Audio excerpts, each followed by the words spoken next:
He plays like Terrorblade and he buys Blink, he's really good. When he plays Medusa and he buys Blink, he's really good. I think for me, like, that's something I really, really want to see him do. Is there any particular hero from either team that you want to see played that isn't Tiny, Monkey King, or Tidehunter? I like OG's Wisp a lot. I really like what they did when they put Seb on it. I think it didn't quite work out in the series against the Team Secret, because I think Team Secret was very, very prepared and they had good answers. And even in the way that they played the game, it felt like they were really prepped for OG. But I like their Wisp. I think the idea they have with the Wisp and how they approach the game with, you know, we're going to farm up this Seb Wisp and hit timings earlier into the game, and then use that to snowball, really fits the identity of their team. And I think for the side of Quincy Crew, I'd love to see an ET come out. I think that it's one of the heroes that LOA, also previously known as SVG, is the strongest on. It fits really well with the rest of their play styles. We did see earlier today an ET combo together with a Veno, which is another one of the Venos that, or the heroes that Quincy Crew goes to in clutch time.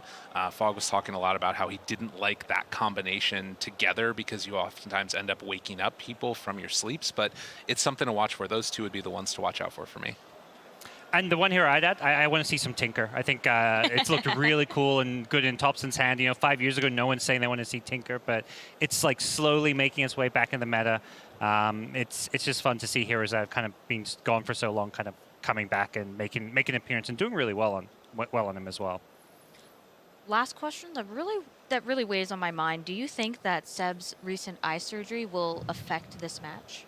So I think maybe a little bit in terms of practice. Like, I know my teammate Mickey actually flew to Portugal to stand in for them and did some scrims with them. So I know for a fact that they didn't have the chance to practice as much as they maybe wanted to. Okay, well, we will see how that goes. But in the meantime, let's get this show started. In just a second, we will get this show started. Oh gosh. Yeah. We're getting the players in the lobby right now. There's just a little bit of a delay. Apologies everybody for the false start. That's on me. But yeah, sorry. Let's right now we will get into this draft. Let's get the game started. Quincy Crew เนี่ยเริ่มตัวแล้ว versus OG Game 1 บอกว่าเพื่อนมีพลาด Quincy Crew versus OG in the lower bracket. Now this series, you love to see it, but in the lower bracket, little rough for both these teams. But I'm here for it. Brian's here for it as well as Tiga, because we're here to break down this game, this draft in particular. I want to know from you guys, T, if you're going to look at this draft, who do you want to see set up for success most on the teams? So of course, OG, you have to go with Sumo, because the way that they play, it's always kind of propping up that one person to kind of take over the game. So Sumo, easy answer. I'll give Brian the harder answer for Quincy Crew. I got an easy answer for that one. I'm going with Leslau. I think out of all the teams in this tournament, they're the most abnormal in the sense of how their offlaner likes to play. This man is top 10 MMR in a farming heavy region. He plays the Nature's Prophets, the Venomancers, the Necrophoses, the annoying farming pressuring heroes rather than more of the melee brute strength heroes. Yeah, we heard Quinn yesterday in that interview talking about the power of the Leslau Nature's Prophet. He made some nice tip-tapping sounds for the rat that we saw come out. Because Quincy Crew is coming up an absolute high, T. An absolute high in yesterday's series. It's like 5 games in a row that they've won now. They also had that big comeback. And yeah, that's the kind of thing that you want in a lower bracket run. And you heard in the interviews, right? It's the idea that they were at their lowest lows in group stage, so it can only get better, right? And before we get to the draft, quick pop quiz. You've got Sumo versus 1. Yeah? Now, of course, they're now playing both carry against each other, right? It's the position 1 v position 1. Following you. Lifetime matches against each other, brother v brother. Who do you think actually comes out on top, Sumo or your what? Don't look at the notes. I would go with Sumo, like 70%. 70%. Oh, okay. It's a lot. She played EG. So I think the reason you pop in this question is because maybe the answer is Don't the other way metagame around. this. I mean, I'm metagaming a little bit. I think, Sumail has been on more successful teams than you are. It's simple as that. Well, funny enough, it's only 80 games total, 43 to 37 to Sumail. Wow. So it's really not as like, I think most people would have Barely above. Exactly, barely above 50%. So this really is a lot closer than you expect in regards to the brother versus brother. Of course, right now, OG is pulling a little bit ahead in regards to TI performance, but now we've got a couple heroes in the draft. A couple of heroes in the draft. We already have got 3 heroes on the board here. Brian, is there anything so far that you feel like is something that stands out? I would just say this is ET.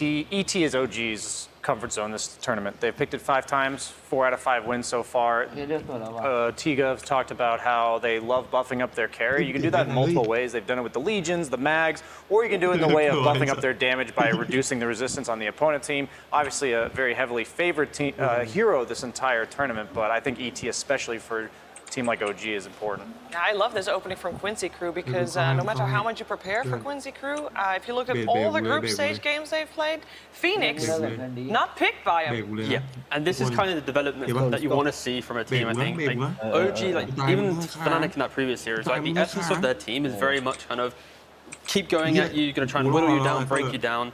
And when they have, of course, their ET first pick, now that active Void Spirit, you'd assume there's flexibility here. This most likely will just be the mid lane for Topson.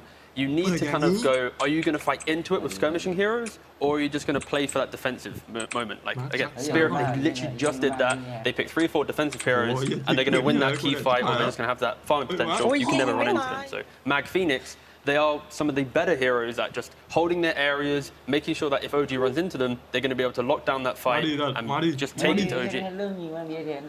Yeah, I'd say that Phoenix, even though they haven't necessarily picked it in this tournament, is just a classic for this team. We saw in their best of 1 that I viewed their draft as more so what hero does each individual want to play this game rather than necessarily countering the opponent. And I would much rather see Quincy Crew in this spot because throughout this tournament, at their highs, they've looked high, and at their lows, they've looked really low. So at this point, do the TI8, game 4, OG. What do you feel like playing? What are you going to carry us on? And I hope it's on MSS personally because he's a very farm-heavy 4, and Phoenix is one of the greediest 4s out there and can definitely take over again.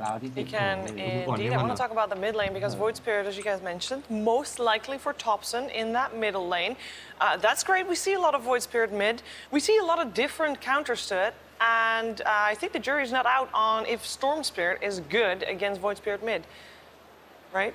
Yeah, well, we did see Storm Spirit beat, handle a Void Spirit earlier today. Was that the hero, though, or was that the player? It's kind of one of those things where Storm, if you get it onto the high ground, right, and you're playing on your remnants, pushing out, you can easily bully the Void Spirit. Void Spirit needs a little bit more regen, so I can see why Storm should have the advantage in that, but it is very much like 60-40 Storm, I'd probably go with on a quick throw of numbers. Yeah, I'd say it's slightly Storm favor, but I've seen it both ways where either hero's picked first in the draft, so most players seem comfortable playing in their it's kind of like the Quap Puck of 6-7 years ago, back when those 2 heroes were about even in the mid lane and it all came down to skill. It does look like OG wants to remove a couple of spirits there, at least the Ember Spirit removed from the pool. So far, are the bans particularly speaking to something here? I guess the main one here for OG is the fact they banned out the Void, of course, because previously I mentioned the idea, the essence of Quincy Crew lineup. If you look at the average game length for Quincy's wins, it's like 40+ minutes. Compared to OG, it's nearly touching, it's like 32, 33, right? So it does feel like Quincy is trying to play for the fact that the game most likely will last longer. They have struggled to find these quicker wins with their execution. So heroes like Void, like Ember, that can utilize that and power from the Magnus, have that additional farm, take the fight to them, and then you don't need to play on your cooldowns. That's kind of what Quincy Crew is kind of looking for in their heroes. I'll go on the other side. The Morphling is probably the best ranged hero to kill the egg because you have a mag. The RP is going to deter a lot of the melee heroes. He has a really low base attack speed on the Morphling. And then the Legion Commander, despite losing to Secret yesterday, OG is 5-1 with it. So it's definitely just a signature for them. It gives one of its teammates attack speed to kill the egg and also the potential save from press the attack on the RP. Yeah, they so far have played it mostly, of course, in a position 5, but a little bit of a flex pick there too with the Legion Commander. Are there any flex picks possible on Quincy Crew? I know you said Phoenix could be 4 or 5, but both of those are supports. I'm assuming Magnus will be for less lap. Yeah, I'd assume that too, but you could also maybe pivot it to some kind of mid-roll situation. You just go farm war against the Void Spirit, but I don't want to see Quinn do doing not that. give Quinn mag, not because he's a terrible mag, but he's got like 5 heroes that he's just on a whole nother level than anything else. That's what I was leaning to, you know. I was like, as I was saying, it's like there was going to be a big butt coming in for the Quinn factor, but Brian took it away. But yeah, 100%. It's like you could do it, but yeah, right now Magnus for Quincy is probably either going to be their 5 or their off lane. Phoenix is their their 4 or their 5. Like Quincy is keeping a little bit more open. Where again, like OG, they play one beautiful style of Dota, which is in your face. Yep. So draft defensive, and you should be able to maybe play into it if you have your spells up in the right place and time. Yeah, because Brian, you said you wanted Quincy Crew to set up Leslau for success. Like that's the keystone player here, if you will. Picking the hero of your keystone player first is not the traditional answer. Yeah, it seems like it's more like Quinn they're going to focus on, but at the same time, it could just be Yawar that gets the last pick. I'm really liking Monkey King. It's still in the pool. I know we haven't seen it too much mid, but I know Quinn loves his mid lane dominance matchups. Monkey King versus Void Spirit could be pretty cool here. Well, here we go. There it is nice. indeed the Monkey King coming out for Quincy Crew. Yeah, 100%. Quincy trying to keep everything a little bit more open here. And then the final ban from OG was the Ursa. Again, another hero that can thrive with the accelerant of farm, with the Empower. You can take the fight, and I don't think OG's actually beaten Ursa so far in this tournament. It's also one of the reasons why they probably played it in their upper bracket game, because they're like, oh, this hero is so good. Then they lost with it. But yeah, very much OG does not want to play against the bear. Yeah, and OG took a lot of time during the second ban phase we just witnessed, but no time at all, Brian, for the Nyx Assassin Luna combo. Yeah, there's a lot of... I think you had to just pick a really strong duo in regards to doing their own thing here, because Quincy Crew's draft is so open-ended. This Monkey King Phoenix could technically be like a 4-5 combo, could be a Monkey King mid or carry. So they could technically have, I think, 4 different roles getting picked in this specific pick. So I absolutely have no idea. Their team fight is really strong, but I'm thinking they might want to have a save or maybe a more reliable frontliner. Neither Monkey King or Magnus, even though they're kind of tanky, Monkey King, especially when he's popped his ultimate, aren't heroes that ever want to get initiated onto, but they also kind of need setup for their initiation. But that's why you see OG with confidence pick Nyx Luna, right? I kind of assume that Nyx is going to be the 5 supporting this Luna, because Monkey King, if it isn't that 4 role, you're trying to play with your Jingu, trying to beat down the enemy carry. A Nyx Assassin with the Carapace, with the Impale, 2 kind of ways to annoy the Monkey King and stun up that Monkey King. It is just going to give Luna free farm, and I think we've seen this trend maybe from OG and also kind of in most teams, right? It's the idea if you have a strong ranged carry, any 5 position goes. It's why we saw Legion come into popularity. In previous events, we saw like Brute, we've seen DK as well, Mars, and of course, I feel like Nyx fits this role pretty well. It does kind of give OG that ability to play their strong lanes. And, you know, the Luna, it's the lower bracket hero. Kyle tries to curse it on Twitter, but still, it does its wonders where if you're against these big cooldowns, you yourself, sure, you have a big ultimate with Eclipse, but the essence of your hero is getting Dragonlance, the BKB, a Skadi, all tankier items to be able to park yourself in front of a tower, chunk down that objective, and then push to the next one with no real cares of, do I have to wait for a cooldown or 2 to come by? I have a question regarding Quincy Crew's draft here, because we said we want to see Quinn on something typically Quinn-esque where he can win the game, but OG has started to ban out carries. They're starting to ban out your Wars heroes, so that means that they are assuming that that's still the one that is left to be picked up, meaning they're thinking probably Monkey King or Mag for Quinn. Do you like Monkey that, King. Brian? Monkey King? We haven't really seen it from this tournament, but I think he's like platinum or master tier Monkey King. It's one of his most played heroes in pubs because, like I said, he loves his laning stage, and Monkey King is one of those 10th picks where you see a Kunkka or a Tiny or a Void Spirit melee hero mid, and you say, okay, I'm going to grief that guy while I free farm in the mid lane. So it's a little bit of an untraditional mid laner, especially this patch where we have these like mobile gankers. Monkey King has this weird power spike dynamic where he's super strong for like the first 7 or 8 minutes, but then he becomes a farmer for the next 5 to 10 minutes, similar to like a TA. So I want to see a more active carry from Yawar if they're going to be putting the Monkey King mid. That's why I like the Spectre and the Jug bans, because not only are they strong scaling against the Luna, but they also participate much earlier in mid-game team fights. And then they go for the Furin. So you see from Quincy's ban, Darkseer and Nightstalker, heroes that want to kind of push your team forward. And we've seen other teams so far, and again, Fnatic as a great example, even though as a support, it's a hero that plays lane pretty well. These ranged supports, be it Phoenix, be it Lion, they do not like walking into the treants that Furion creates, and you can never bully the hero behind. So an offlane Furion in this position will be able to remove the support factor of laning phase, and whatever carries picked here, they need to be able to muscle up into this area. Like, is Sven available? I didn't see the ban. Okay, It's going to be the Kunkka. So it's going to be the monkey carry, right, in this situation, and then the Kunkka mid. And it's going to be Quinn Kunkka and Yabara the Monkey King. Correct me if I'm wrong, Nyx Assassin on the side of OG actually quite decent in dealing with the Kunkka, no? To some degree, you can cancel the combos, but we just saw how Kunkka, if you have a good lane against Void Spirit, you go farm efficient, you rush that BKB, you can mitigate the nuisance of OG. And that's where OG, they need to make sure they don't lose that mid lane, because if this Kunkka does run around freely with the map, with a BKB, Furion won't do anything, Luna won't do anything. So none of OG's lineup will be able to deal with a BKB to some degree until Luna has the farm, until the Furion has the farm. All right, guys, it is time to get this series on the way. It's time for game one of OG Quincy Crew. First, though, we're going to head over to Jake, who's standing ready with the coach of Quincy Crew, Kezu. Thank you so much. Hello, we are here with Kezu. Kezu, it's a tall task to outdraft OG. How did you guys think you did? I think we did pretty well. I know them very well as players as well, and I know what my boys want to play, so I think we're very happy with what we got. Absolutely. Elimination series. If you say this correctly, you guys win the whole thing, you'll go down in history. How do you beat OG? We do our own thing and we will beat them. Hell yeah. Well, we'll hopefully see you guys doing your own thing in this match right now. Let's jump into it real quick. We'll throw it to our casters.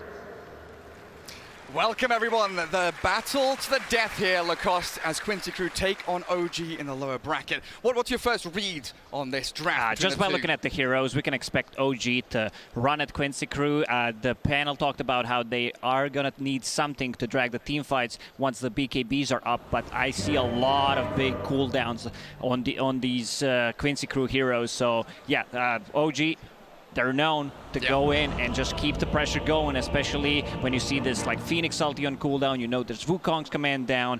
I think we're going to have an extremely interesting match with a lot of kills post 10-minute mark, because OG, looking at the lineup, you know, it's Luna, so that means that they're going to be grouping around early on. You have this Prophet coming out from the position 3, which means that he's going to get a lot of farm. Nyx Assassin scouting things out from Invis and Thompson on his signature Void Spirit. So Quincy Crew going to have to pick their moments more carefully. Much more delicate draft for them, whereas OG, like you say, it's their play style, it's their drafting style. They run at you non-stop and they force errors from their opponents as we get ourselves into game one of this best of 3.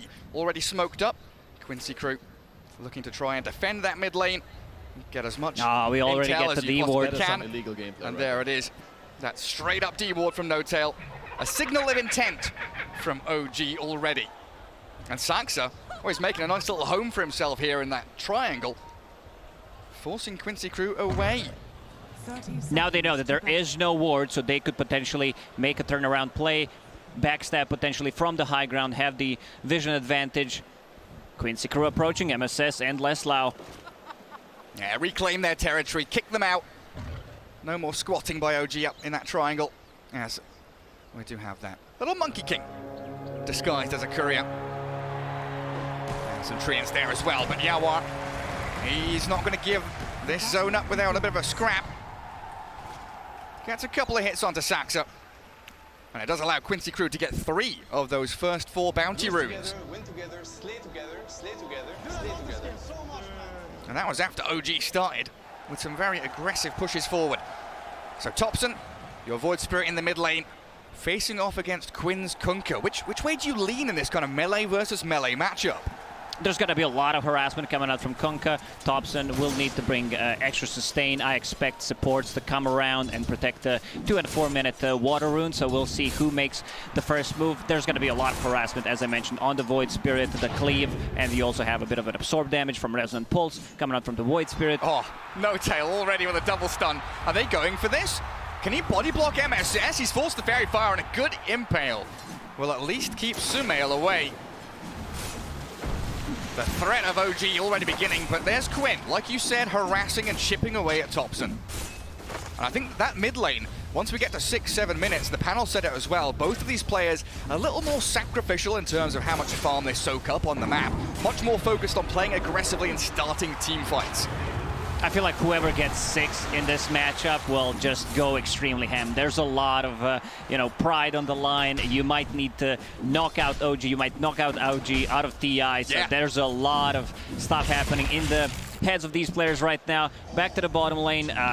Illusion Beam, it got there, so it's now level 1, 9 seconds instead of the 6 seconds before. So a bit of a nerf to Luna's laning stage. Still very strong laner. Absolutely is, yeah. 7-3 on that CS. Sitting pretty up near the top, and No Tail. Oh, he's being a busybody, throwing stuns onto Laszlo. Needs to be careful, still level 1 on that Nyx. He's got nice base regen though, like with the Tango going, 13 HP per second. So he'll be just fine. For a second I thought you were doing mad, Gary, then I checked that it's showing on screen. I'm like, how's this guy so correct? Oh, Thompson!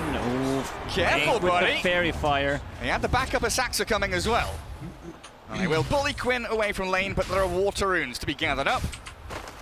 Man, these punches from the ET just keep on coming. Well, it looks like MSS a little worse for wear in that bot spot. They'll have to wander back and sell themselves back up to full. Man, these Tidebringer hits onto Thompson. Every time we look into mid. It's a lot of damage, but there is potentially a turnaround play, or Seb could TP with his Nature's Prophet, deal a couple of extra hits, which could make the difference there. Yeah, such a great aspect of Nature's Prophet, that ability to dogpile onto people. And now we see Kunkka. Oh, this is his ability. One of the ways to dominate the lanes. Back to Fountain, bottle, full HP, full mana. Didn't talk too much about the top lane. We see Yawar on Monkey King, 11 CS, Seb. How's he doing? I mean, it's a Nature's Prophet against a Phoenix support, right? Yeah, so continually hitting them. It's very hard. They don't deal well with the summoned units. And Saxa, he also managed to leave some XP for Seb on the top lane, checking out the rune for Thompson. Thompson dragged back into the Torrent. Quinn's going to pummel him a little bit here, but again, no real kill threat. Just putting him in that threshold where the potential for him to die is there. And like you said, of course, forcing him to bring out some more salves as Saxa decided that top lane is had enough. He will return full HP, full mana, and potentially, bottle refill mid, right, with a TP. Yeah, because Thompson needs it. Thompson right now sitting at 20% HP. Saxa, hurry up, where are you at? Please, bro, come out and refill my bottle. There it is. And we're gonna see a water rune being picked up, use the bottle. Kunkka trying to stack the small camp meanwhile, and we'll pick up the bottom water rune. And that allows that Void Spirit to stay in the lane, stay in the game. Pretty even in terms of CS between the two of them, but Luna really now becoming that forerunner with 13 denies as well. That's a lot of denies, Gary. That's a lot, isn't it? That's been down to No Tail's hard work, continually pushing back the Magnus and the Lion. Go on, high-five him. No Tail was expecting a lot more harassment, a lot more aggression coming out from the Quincy's off lane. He brought 2 healing salves, so Luna should be very confident in surviving, and also has 12 magic 1 charges, so I don't think they can bring her down. There's gonna need to be a rotation from Kunkka to actually kill Samael early on. Yeah, maybe even the Kunkka and the Phoenix. We'll see what happens. Monkey King, of course, notoriously a faster position 1 hero than some of the others, can get involved early on. We'll see what Yawar will get done in these opening moments of game 1. MSS contending with that pull across. So it's been a bit quiet up top, right? Saxa and Seb, they've had Saxa move into mid, roaming around a bit, helping to TP and fill that bottle. Does leave Seb to lap up all of that leftover experience and gold. He's doing pretty damn well for himself now with a Sprout. Oh, the body block. Be careful, where the body block in front. Can they chase down this Monkey King? Oh, no. It was close. It's that Treant The went in combo front of him. though. Quinn's having a crack onto Thompson. He's got the step. Astral step to jump away. No one can go back and refill the bottle for Thompson, so he will need to go back to base and TP to a lane, potentially TP to one of the side lanes, because I see No-Tail running down the mid lane, which means that he will be trying to soak up some experience. Hex on No-Tail. There is no follow-up. Illusion for MSS. So that means no bottle refills. That's OG bringing 2 supports into mid as well. They're really trying to... Oh, Seb. Oh, good sprout. Yoa cuts through the trees. He's got that Jingu going. One more touch. It's LOA. LOA getting the first blood. Like, this is very important. Usually you would want to give it to Yovar if that's possible, but still getting a kill on your position. 5 Phoenix means quite a lot. And also he got decent amount of levels, level 4.5, 6 minutes in on your position 5 is not too bad. A kill is a kill. Secure it one way or the other. Good skewer. As Laszlo gets himself away from the grasps of OG. It's very hard for bottom lane to trade Sumail. 3 points in Lunar Blessing, which means 25 damage. So Nick's sitting at 80 damage per hit. Laszlo a bit low on HP, has that Helm of Iron Will, which he will turn, of course, into Helm of the Dominator, something that has been popular throughout the group stage and the main event, where you can do a lot of stuff. You know, we've seen some cookies into Centaur Stomps, empowered creep, and also scouting things out for a potential, you know, if they want to climb the uphill, you can stack with it, and overall just a decent item. It's so powerful. Very powerful, Gary. Very reminiscent of that Centaur build, right? The Ring of Health, no items, just rush Ring of Health via Vanguard. Similar from a lot of these offlaners nowadays. Oh, thank God we're staying away from that. Yeah. Now Helm is the new Ring of Health. It is. It absolutely is. Seb, going to be jungling a little bit. He's got his TP ready in 10 seconds. Treads and the Blightstone. So potential here for any kill to be converted into an objective if they're able to get on top of Quincy. Once Seb gets level 6, they're going to start to play a bit more aggressive on the side lanes, because there is a ton of damage coming out from Breath of Nature. LOA. Well, he finds Seb. Dive is ready. He can get away from this, but he's been stomped up. Do they want to finish off the Phoenix? It's going to be a difficult task, isn't it? Meanwhile, mid, Sumail's made his way in there. Backed up by MSS. Quinn will get away, and LOA also diving out of the reach of OG. I love this from Quinn. I check his quick buy, straight BKB after phase boots. Understand they have nothing that goes through spell immunity, no magic immunity, so it's going to be very, very tough for them. And that fits his role in the team as well, right? That chaos creator, the action maker, so he'll be able to run around from a very early point. As Panel talked about, a bit of a sacrificial. Mid sometimes sacrifices his own farm, so Yawar and the offlane can get more. And also, it's indication of how fast they want to play, right? Because we've seen this build quite a lot. The double bracer into the BKB. Are they going to find him? Oh, yeah, they will. Yawar, this time allowed to pick up the kill as bottom. The tier 1 being dived. Quinn's here with an X mark in towards No-Tail, turning him up, and Shockwave back. He does get out of Carapace, so delaying the move that Quincy crew are making. The trouble being, he's being skewered around and destroyed by Quinn, while LOA is going to try to TP away, but 7 Thompson are both there.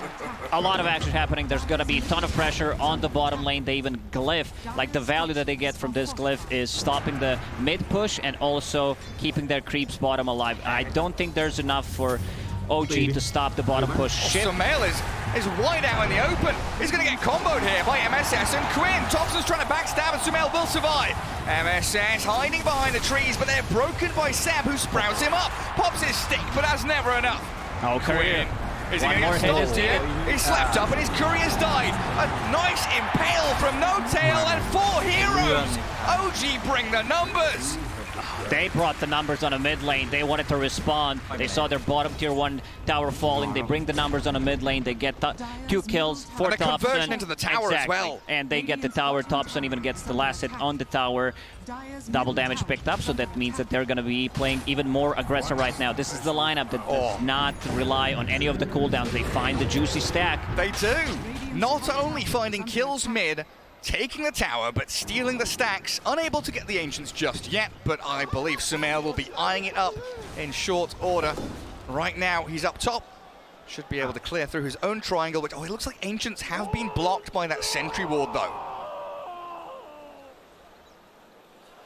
They need to de-ward it.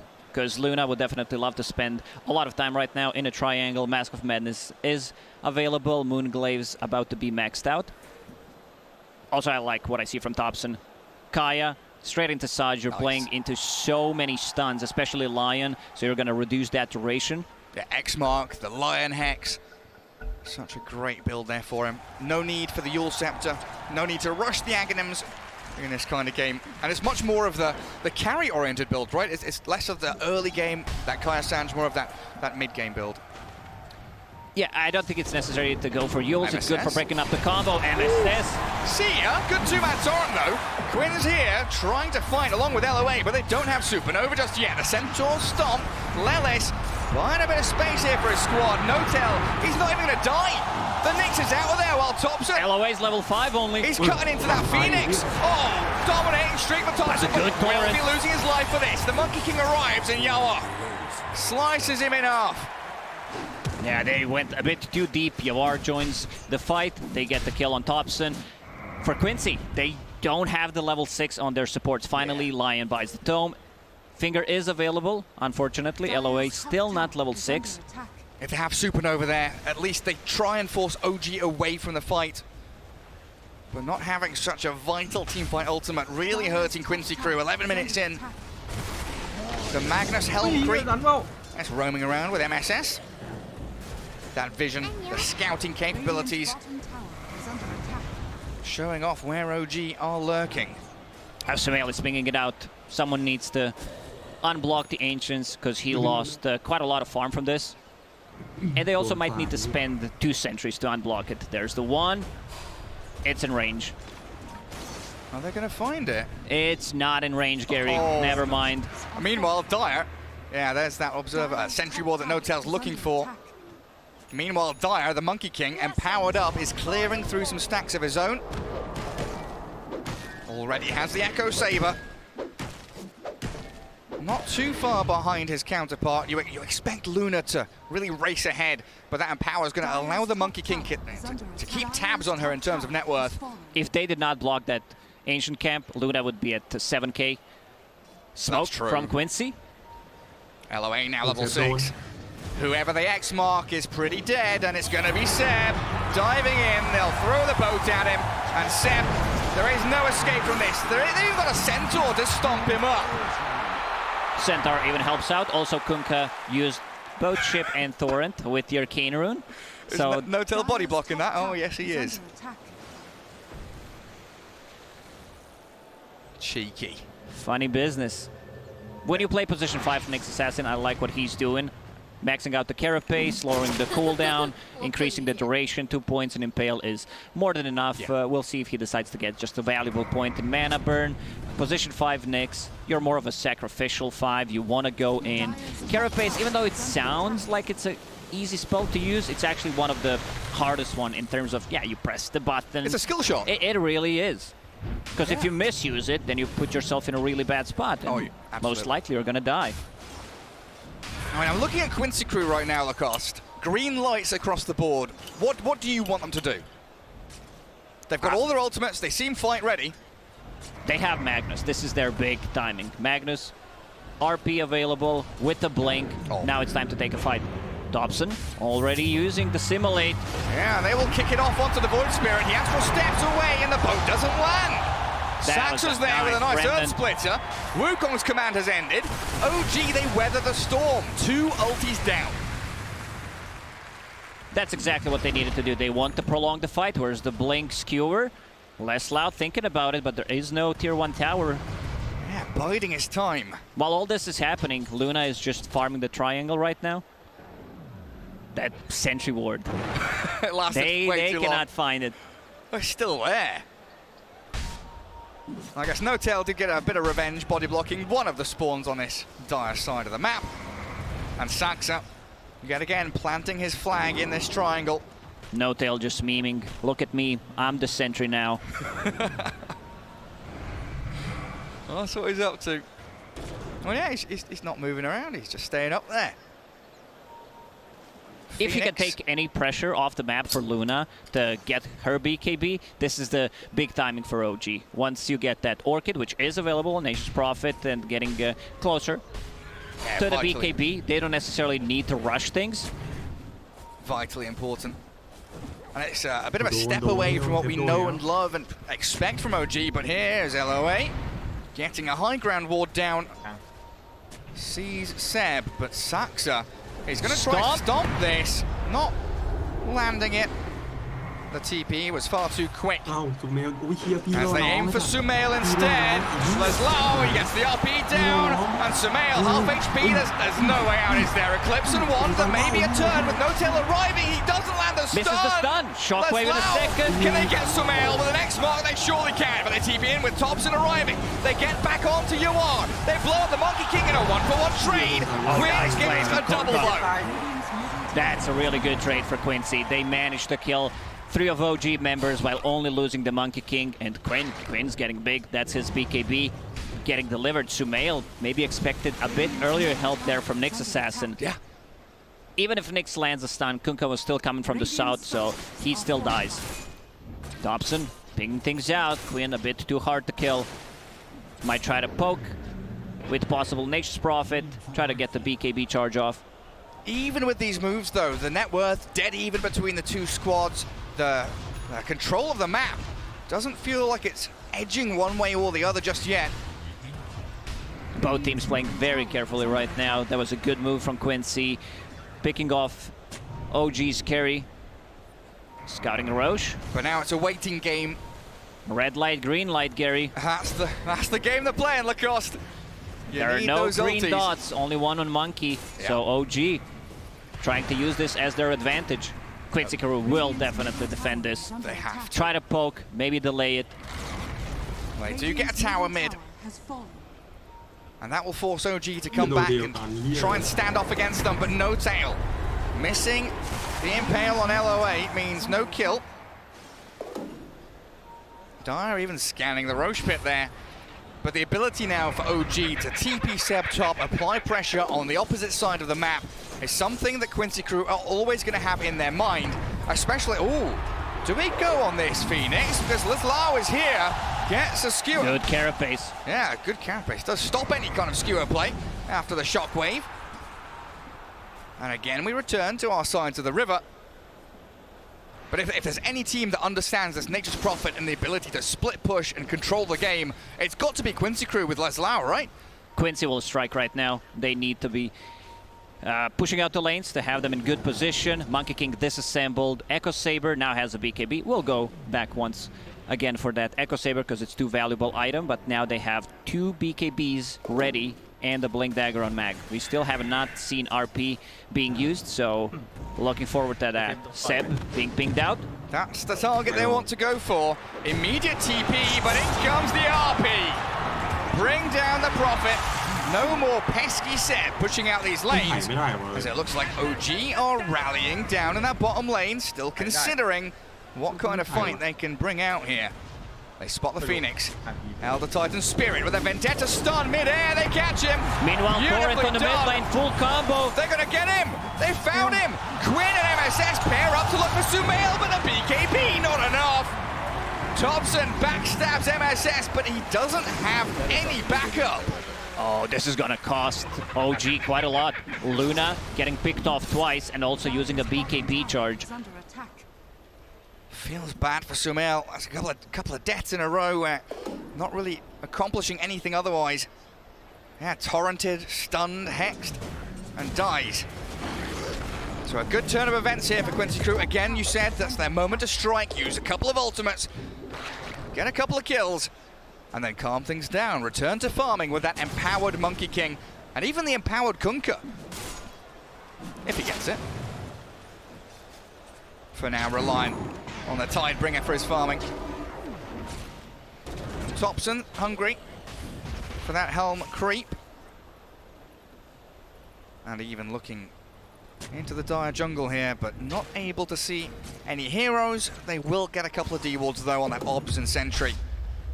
And that's Roshan control, isn't it? Looking to really dominate the area around the pit. Yeah, they want to have vision around the Roche pit because their heroes are really good at taking it. You have Nature's Prophet with Treants tanking it up. You have Luna. Good stop. BKB is available once again. Tail doesn't have mana for stun. Earth Splinter's in, but LOA has the Supernova. It feels like OG were just trying to bait it out. No Tail will give his life for one of those ultis of Quincy Crew. They do get a root on this. Elder Titan though is Saxa. He's got nowhere to run. OG can't hide. He's being run at by Quincy Crew. The Wukongs, it's arrived. Hex is available. Thompson. 3 quick kills. Quincy Crew asserting their dominance. They're charging forward. Quincy Crew just bringing the numbers. They're doing a very good job protecting their heroes. They don't have the best Roche taking lineup, so they need to chill a bit. Maybe once their AC is up, so that's gonna buff him up, give a bit more minus armor. As long as you stay positive. And now biding their time for those ultis to come up again. What's the... Oh, Seb. Sprouts. Yoar. Silences the Monkey That's King. not gonna help but he's him. dying 1v1. Yoar's Monkey King. That Dire Observer would a little deeper, knowing that Seb was coming. Allows them to set up on the Prophet. And again, it's Quincy Crew. Beautifully done. Yawar's game read so far has been excellent. Joining the fights when it's necessary, jumping from 3 to 3, playing around the Magnus to give him that M power, staying on top of the network. His item build also very like standard stuff, I would say, in this situation when there's so much at the stake. BKB once again going for that Echo Saber, and the next item is Scotty. Yeah, and in comparison to Sumail we just saw there, Yawar doing much better across the board. Top net worth on the Monkey King. Far more kills. And far more game impact, like you're mentioning. Quinn. If anybody walks up that ramp, there he is. Oh, they'll know there's a bit of vision. That's one of the wrath of nature. Quinn is such a difficult target to go on now with his BKB. They cannot burst him down. They just don't have the tools. They will need to possibly lock him with the Nyx Assassin into ET Stomp, into Remnant, which is going to be very hard to deal with. You need to bring the numbers, you need to group around, and this is where Magnus Lion could make a counterplay. Also Phoenix level 12 on your position 5 has level 2 ulti. They don't have the egg hitters. If they can kill Luna or disable her, egg is not gonna be killed. Yeah, like, who does it come down to then? Seb has to do it, but Seb has to be, oh, the quick BKB. Very fast on the fingers. Let's get a little stun of the Monkey King here.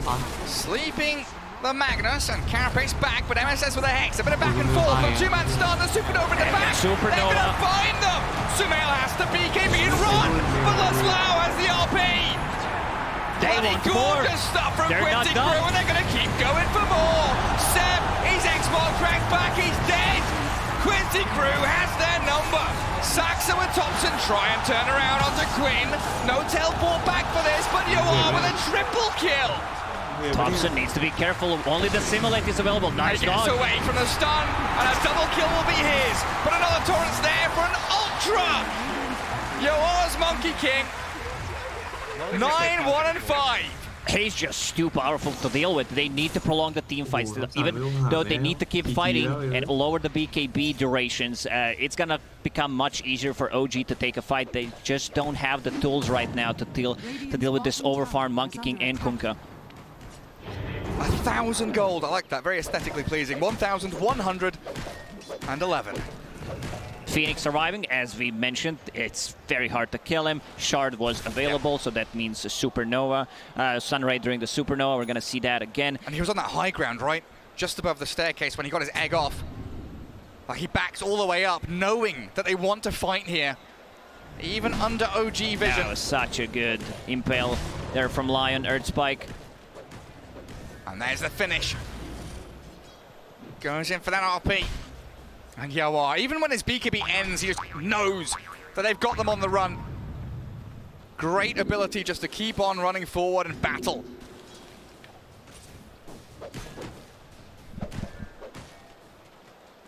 I mean, Thompson, there's just nothing he can do. He just dissimulates to try and get away from the stun, but that's it. Gets a double kill and bails away. OG feeling a bit worse for wear the way these fights have been going. Sumail getting closer to Shard. This is the build on Luna that we've seen in the main stage. They found Seb again. There's too much damage. DD Rune Kunkka slaughtering him. Yes, you'll find MSS and LOA, but Sumail is gonna run. Saxa Battling back onto Quinn. The X-Mark forces the BKB. A nice stomp in there, but Quinn has one of his own. The shiny golden god is chasing No Tail now. Quincy got to be a little bit careful They might though. need to fall Thompson. back. Your BKB's available. Thompson's got a lot left in the tank, but you're right, there's Wukongs, there's BKB on that Monkey King, and potential buybacks from Quincy's supports.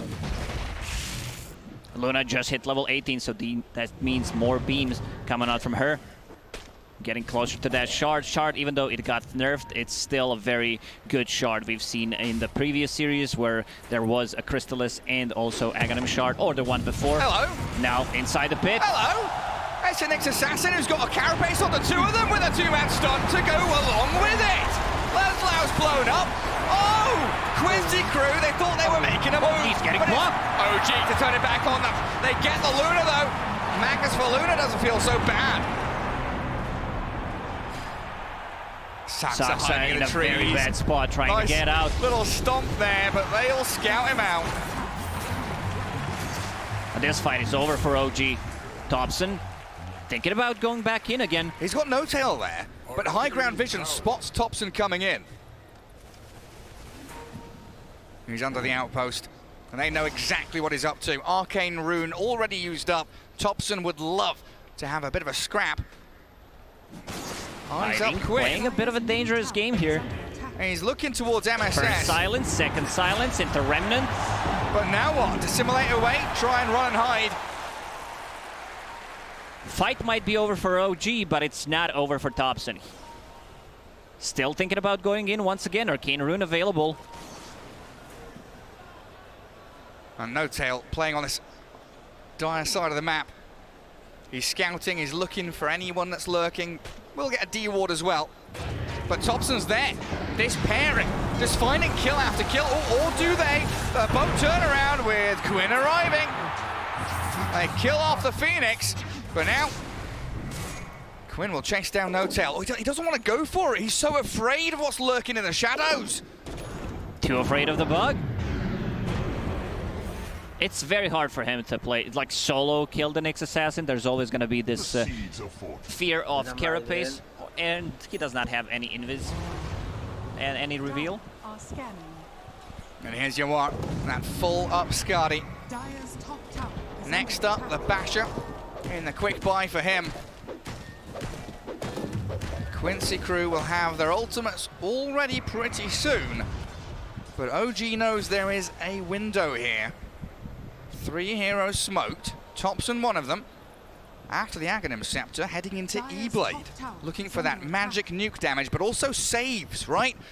The damage from Quincy crew, heavy physical from Monkey, Kunkka, and yeah, the Magnus. potentially there is a turnaround. Once he picked up that Aghanim Scepter, started playing a bit more aggressively.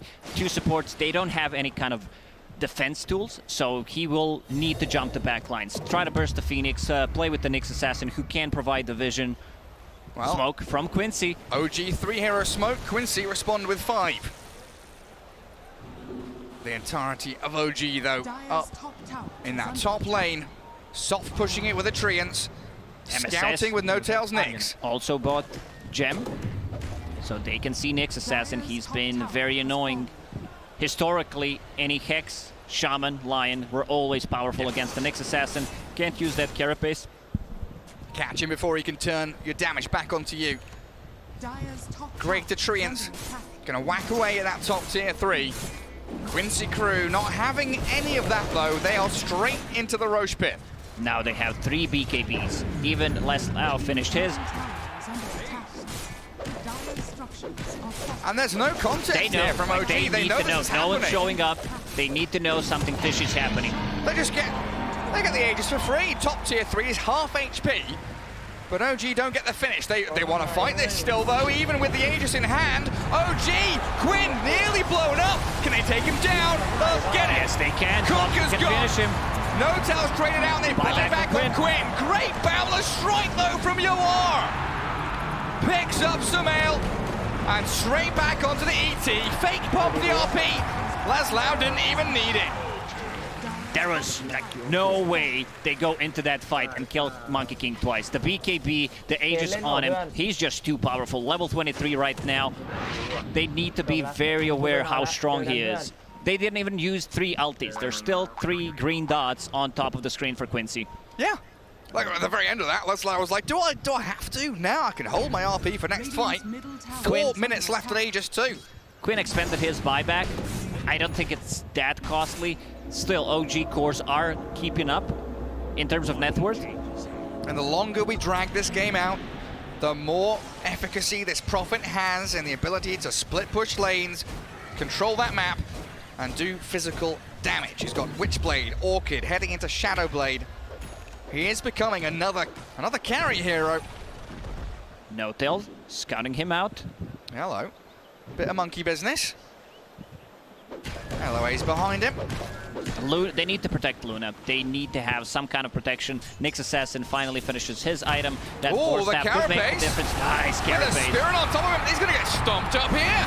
Sumail, he's waiting for his moment. There's Thompson blinking in the back with the RP on the Luna. They catch her out. Inside the Wukongs, and down you go. MSS is go-scepted up, and they're going to find another one. Quincy Crew with another couple of quick kills.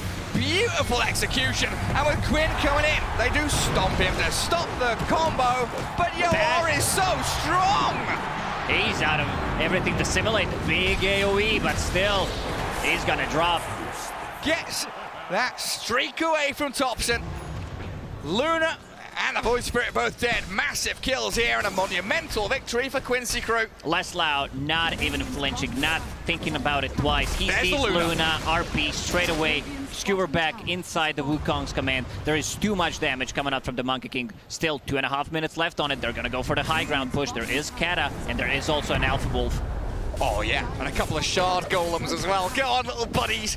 Get up to the high ground and Leslau and does not want to micro the Alpha Wolf, just presses move on Monkey King. Now Wolf, you know, still in.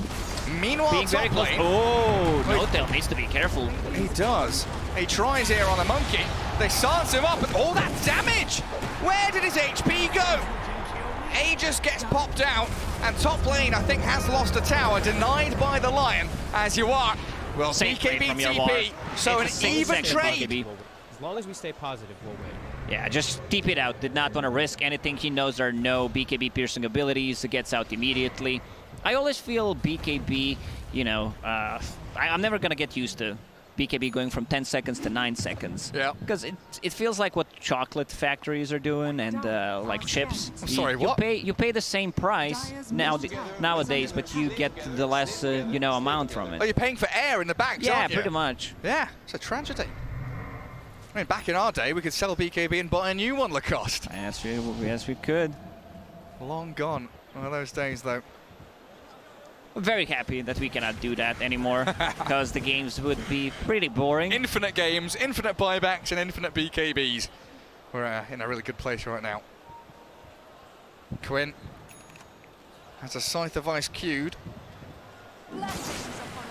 So that's even more control to be able to handle the Void Spirit, who, you know, he's been one of the struggles, one of the challenges Quincy Crew has been having is dealing with Thompson. So far, it's been focus Sumail, kill him off. Do you think that Seb's and Thompson's build here have been an adaptation to that, knowing that Sumail will be a target? They're building more into the kind of carry builds here from the Prophet especially. Yeah, that's what Nature's Prophet does. He wants to be able to scale. You have a scaling lineup coming out from your off lane as well. Now has like that Witchblade, the Orchid. They want to prolong the team fight. They want to keep them as long as possible. Try to bait one of the big spells. And ET, he finally finished his item. This is what Saga has been saving for. Aghanim Scepter done, Mask of Madness queued up. I think Fog would be pretty proud about this build that he's going for. Also, like just max move speed. Phase Boots, Windlace, and also holding Spider Legs. If there's a hero or an item build that shows off EG, it's that right there. Run at you with some big, heavy punches. Well, we brought EG into this game. I guess you meant OG. OG, sorry. Yeah, a lot of Gs. Everything's gaming, esports, e-gamers. Oh, don't bring e-gamers into this, Lacoste. We've told you about that. Is it smoke time from Quincy? They're all grouping up here. Still quite a long time to wait for the next Roshan. So we'll need some fights. Monkey King level 25, full Abyssal Blade. So even if you have a BKB, you're still not gonna be secure. You're not gonna feel safe. And that extra Wukong's command ring, it's great for sieging. Quincy Crew, they don't need to rush anything. Next Roshan will spawn in 2 minutes. So if they can possibly get a pick off, that'd be great. But they're playing for the Roche timing. Yeah, and there we saw double Eon Disc, Abyssal Blade. Tons of ways to win a team fight for Quincy Crew. No Tail yet again being very pesky. Sneaky bug in that dire half of the map. Great itemization from Quincy Sports. Those two Eon Discs are going to keep them alive. Here we go. And there's the Eon Disc already. Nice hands to stick with Eon Disc, but they're blowing up. LOA. Thompson gets both supports. Now Quinn. Oh, he's got BKB ready. He's going to have to use it here. He's going to have to run. But no, you are. He's been stunned. A Horn toss back finds No Tail. But a Wukong's command for a Nyx Assassin, and losing both supports feels pretty bad for Quincy Crew. That was such a great execution there from OG. Poking, proccing the Eon Disc, and then going back in again. Thompson using the full combo, and now holding the gem. So that's going to be the big one. They can see Kunkka, they can get the D-wards, and their Nyx Assassin can feel a bit more safe going in and initiating from the invis. Yeah, Thompson the one holding it. There is a high ground ward for Quincy there, though. So he's not gonna spot that just yet. While Leslau sees him perfectly. Knows that Saxa is just behind Thompson. But there's the Horn toss, drag it back in. Thompson will dissimulate and E-Blade and blow him up! Oh man, this is a classic Thompson play. Gets Horn tossed and still manages to get a kill. Hits level 25, dissimulate stuns for 2 seconds, so that's gonna be very hard. He has an extra ring, also extra damage coming up from the shard. And it felt like Leslau maybe could have RP'd that, but you're right, Thompson just outplaying him. Now with an Eon Disc of his own, even more impervious to the Quincy Crew abilities to catch him out. Scyther Voice done on the Prophet now. Is there someone to play with No Tail down here? Seb is pretty distant. So No Tail's Nyx just going to try and keep tabs on the Monkey King, see if he jumps across the canopy. There, he's dead. Yawar knows. He knows something's fishy. Something's going on down there. MSS is even here. Bring everybody to this. If OG is setting up, we will as well. Roshan will respawn in a second. There he is. Sumail scouting it out. Straight into the pit. They just saw members of Quincy Crew on the bottom lane, while Seb is showing top. Buyback not available on him, but has a full sight of Weiss. This Roche is going to go down so quickly. Quincy's not going to be able to respond. They are nowhere near fast enough. That's a huge grab for OG. Oh, look.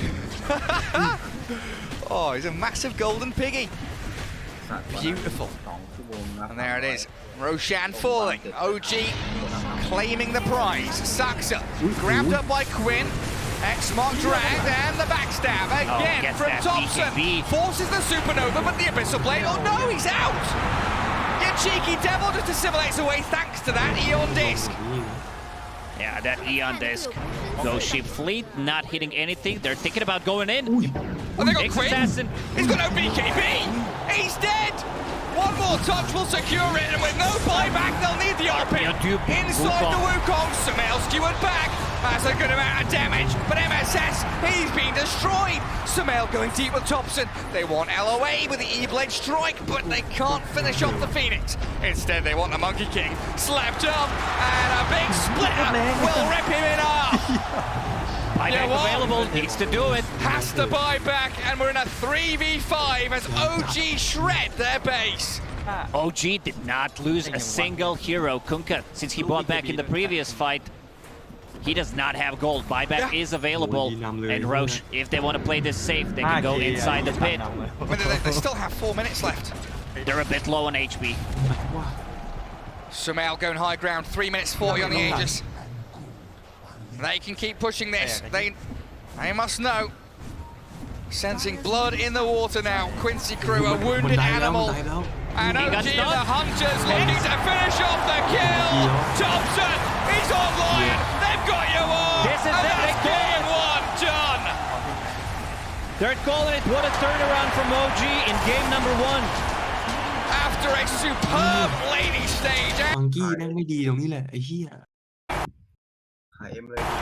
That was a Thompson show. Samael, they had his number. They shut him down completely. But when it mattered, Thompson managed to pick the team up, play around, go for those risky plays. The classic Thompson show. Really gorgeous, gorgeous stuff there. Game 1 victory for OG. And in a different fashion to what we've seen them, throughout history, throughout the group stage. This was much more calculated, timing-driven. 40 minutes in, right, let's go, boys, we're ready. They're ready. They really were ready. Also, this build with the E-Blade, amplifying damage, and also having amp damage on level 20, plus playing with the Spirit. Oh, man. The victory dance. No Tails feeling it.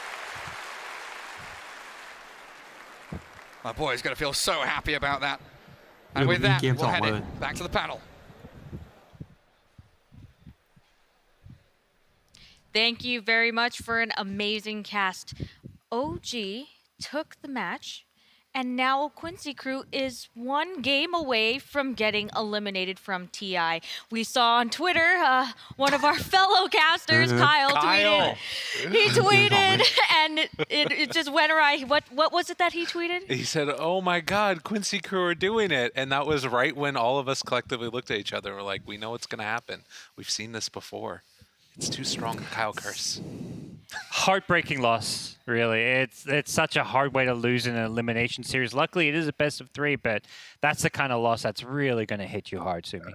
Yeah, that's like definitely a momentum stopper, especially with Quincy Crew's success yesterday. But on the other hand, it's a total change in momentum for OG as well, because they came from a very difficult loss, and now they had a great win and a great comeback in that game as well. What happened there? I mean, it seemed like in the beginning of the game, right? Quincy Crew really had a firm grasp on the game. They had complete control. And then they didn't really do anything with it. It seemed like they were playing. They changed to play a little more defensive with their 5. What happened there, Insania? I feel like Quincy Crew were playing the early game extremely well. Like everything was going in their way, and they were managing to set up a lot of plays during a part of the game that I thought was going to be difficult for them. I thought the Nature's Prophet pressure on the lanes was going to like divert their attention away from the Luna, but they really managed to chase Sumail around and put the pressure and keep killing him constantly, which I think for OG, it's something that I haven't really seen in their games before, where Sumail's the one that's getting pressured. They're usually able to take over control of the game and make sure that the people that are dying are Seb, No-Tail, and maybe Thompson. But this game, Quincy Crew really brought the fight to Sumail, and I think that's what made OG struggle a bit.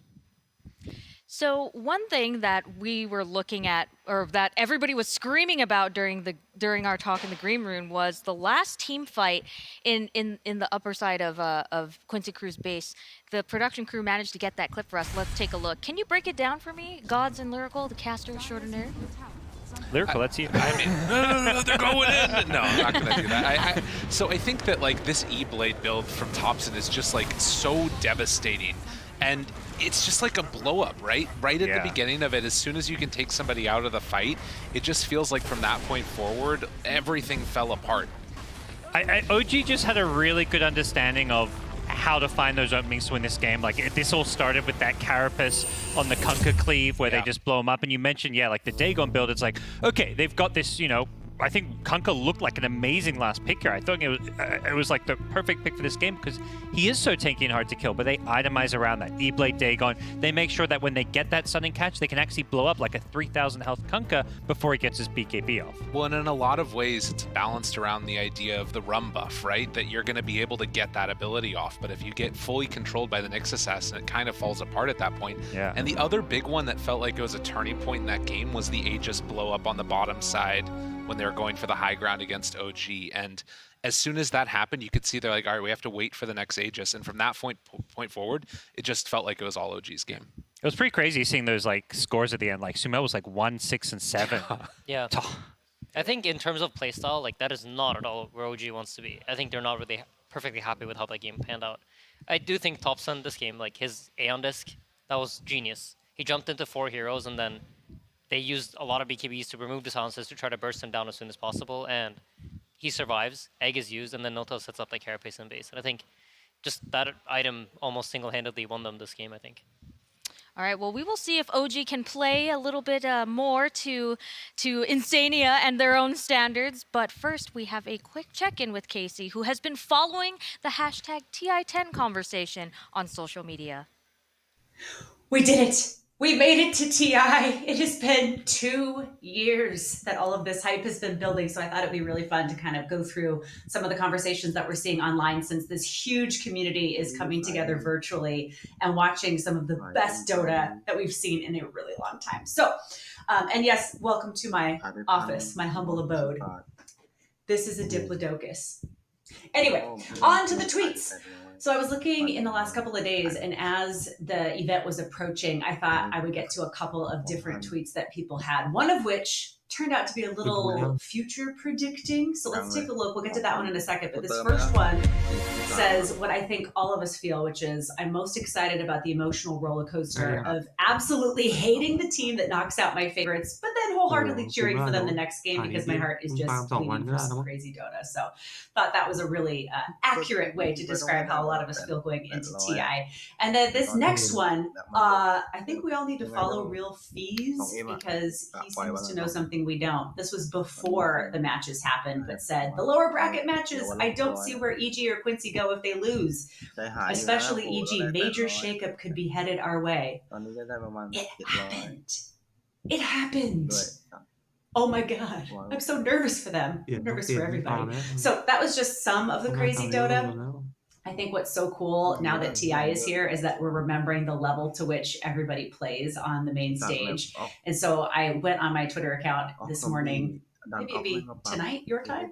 It was earlier today, and asked folks what they thought the craziest, most interesting match was of the tournament so far. So I wanted to show you 4 different takes on that. If we could just take a look at those really quick.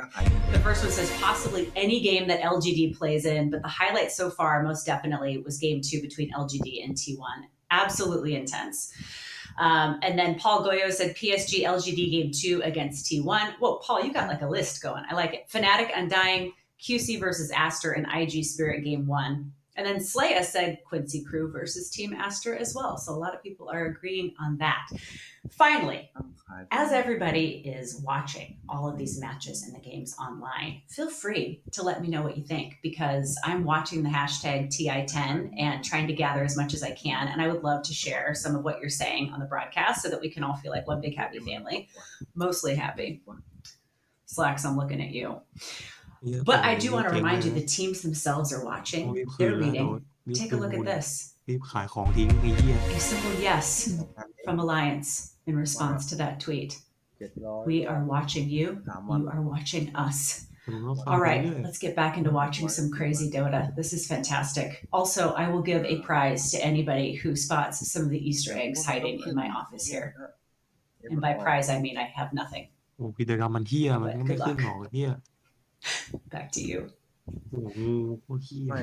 Thank you very much, Casey. It's very interesting to see what matches people are most excited for because it actually turns out that everybody is excited for everything because the TI is just the place where everyone brings out like all of their strats and all of their, maybe Team Secret brought out their secrets, but I mean, ultimately everybody's here to enjoy some Dota, and I feel like we've been seeing some great matches so far. What about you guys? What match did you guys like the most, Gods?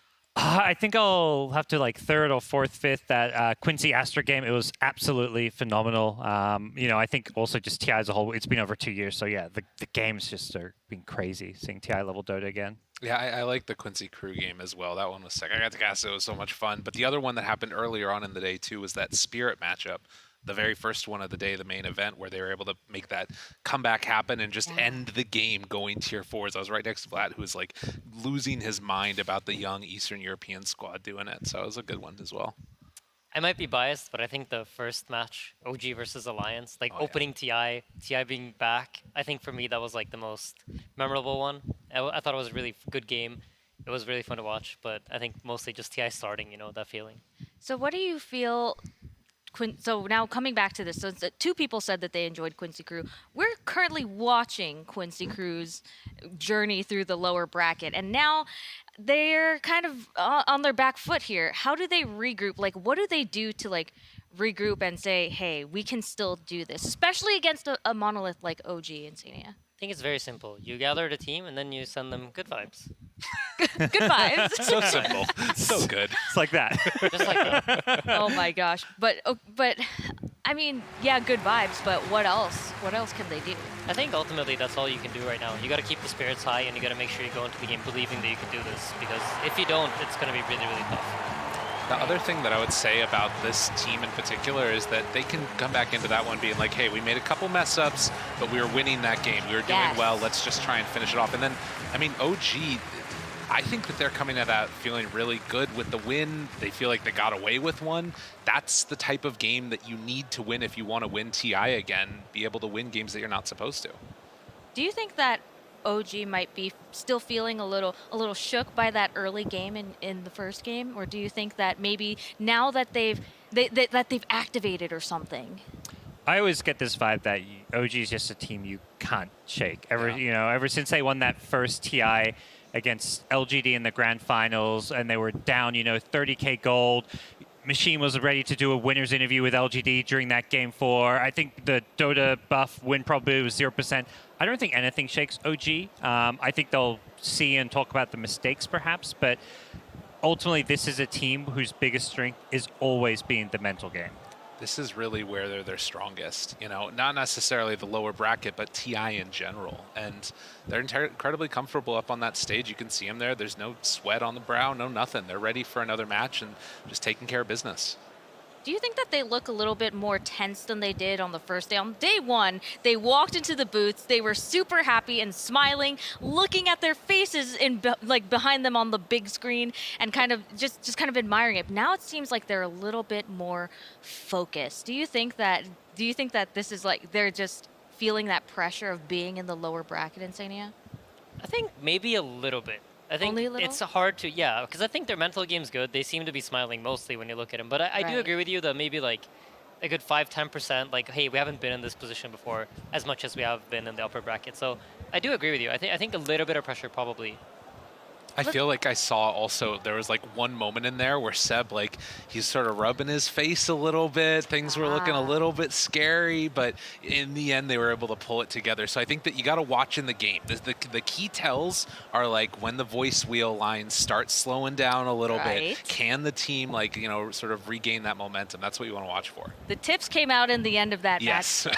And even when they were losing, I still saw No-Tail spamming that, if we stay positive, we can still win voice lines. So with OG, I think a win like that is almost like an even bigger confidence boost because they were struggling in the early game and they bounced back. It was like a classic OG game where they managed to turn things around.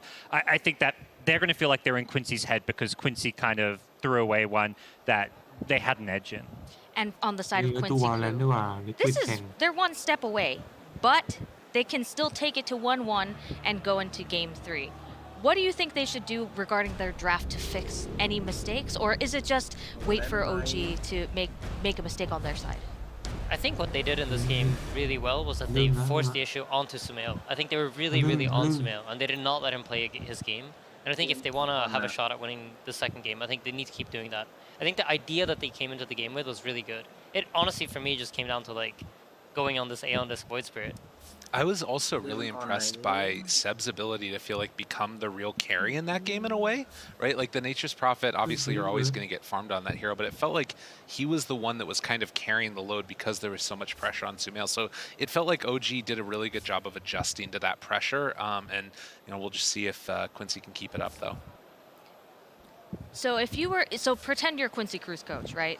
What would you tell your team, like mentality-wise or game-wise? What do you do? Yeah, I think this moment is less about like strategy, as they've kind of touched upon. It's more about maybe it's Jack. He's kind of like the spiritual coach, like he's friends with everyone on the team, and as well as I'd say LOA, aka SVG, who's been around this team. They're probably the two calming voices that are trying to remind everybody of, we've worked really hard for 2 years. We stuck together. Obviously, it was really hard to play throughout, the pandemic and Quincy Crew, they stuck it out. They're here at TI. this is what everything built up to, and it's like, if anything, just enjoy this last mode. If this is going to be the game that you get eliminated on, so be it, but just try and play your best Dota. So now that we have, you know, we may potentially see an elimination immediately after this game. What are your hopes for this series? Do you hope for a Game 3? Do you have any favorites, any biases in here? Game 3, hell yeah. I mean, I always hope for Game 3s. I do as well. I think that this is the type of game, too, that, like, if it does go to a Game 3, you know it's going to be really good, because we've already seen, like, an epic comeback that happened in the first one, right? Like, these teams, I think, by and large, are fairly evenly matched in terms of, like, the sort of in-game stuff. It's those intangibles that I feel like OG is the one that has the lead in, and they're the ones that have been able to sort of take that commanding lead in this last game. So if Quincy could find a way to force it to a number 3, it's going to be one of the best series of the tournament, probably. And the rivalry between the two brothers, do you think that will possibly, like, go up in level now that they're not on even footing anymore in Sania? I would imagine at this point, they've kind of stopped thinking about it. Now they're just playing Dota. I think it's before the series you kind of think about all the outside factors, but I think at this point, I doubt Sumail's even thinking about Yawar, and likewise the other way. I think they're just thinking about, okay, how do we beat our opponent? They're both looking a little stressed right now. If you were to, put yourself in their shoes, if you were Sumail, what would you be thinking right now? Because you're one game up. I think if I'm Sumail, I'm thinking I'm bored. Let's get this game started. Why won't the casters stop talking? Casters, push the start button, please. Yes, I think that's what he's thinking right now. All right, but what about Yawar? Probably something pretty similar. I think these guys both love playing Dota and they just want to get into the game. All right, well, we will actually get into the game right now. Quincy Crew versus OG Game 2. Very happy we get to see more Dota between these two squads. We got OG and Quincy Crew ready for the draft of Game 2. I'm here with BSJ and T-Gov. Very happy with the Hassan Bowl as well, the two brothers going up against each other, because for a while, at some point, it didn't actually look so likely that Yawar was still continuing to play Dota. It was only Quincy Crew's success that kept him from not going back to university, Brian, and sticking with Dota instead. Yeah, and I remember watching Leslau on stream also say something similar, how Quincy Crew was the last opportunity for him. He was going to commit full time to streaming, and so I think a lot of people see these teams, and it's hard to humanize the players sometimes, and there's a long road, a lot of stories that lead up to this, and to think how much these guys have been through in the last 2 years together, obviously the whole world with the COVID situation, but this is the culmination of all of that. The road could end right here, and it's been a long one. Yeah, and they have been faced with elimination already. They were yesterday in the best of one, so the fact that they potentially only have one game left shouldn't phase them, T. You'd hope not, right? Because I think, what's it, SVG, he's multiple times mentioned, even Quinn mentioned it in his interview, it's like, they know that this is like, you're eventually going to get eliminated for TI unless you win it, right? So I feel like this is the team that has already kind of got that tone in the booth already down. It's like, let's just play our game. If we win, we win. If we don't, we gave it our all. And like Brian was mentioning, right, for like Quincy, it's been a hard 2 years, like even for like Undying as well. Like North America, outside of like EG, it is kind of like that battle to stay as a team, hope to get to a tournament, hope to get some of that prize pool, and then obviously they get to TI, which does help a lot. So yeah, it's the story of a long road. But anyway, if they win this game, still a third game on the cards, they can still keep it alive. Yeah, let's talk some Dota here then, Brian, because we got the opening for both squads on the border, rather. At least 3 heroes at the moment. Tweak here is the Nature's Prophet, the Elder Titan being banned out here by OG. So, of course, they had the chance to pick it up first previously, but are you happy with the opening so far? Yeah, I'm interested that Quincy Crew decided to upgrade the Monkey King from a second-round pick to a first-round pick. Most likely won't be a carry since it's first rounded overall as opposed to last game, but I think Yawar had a great game.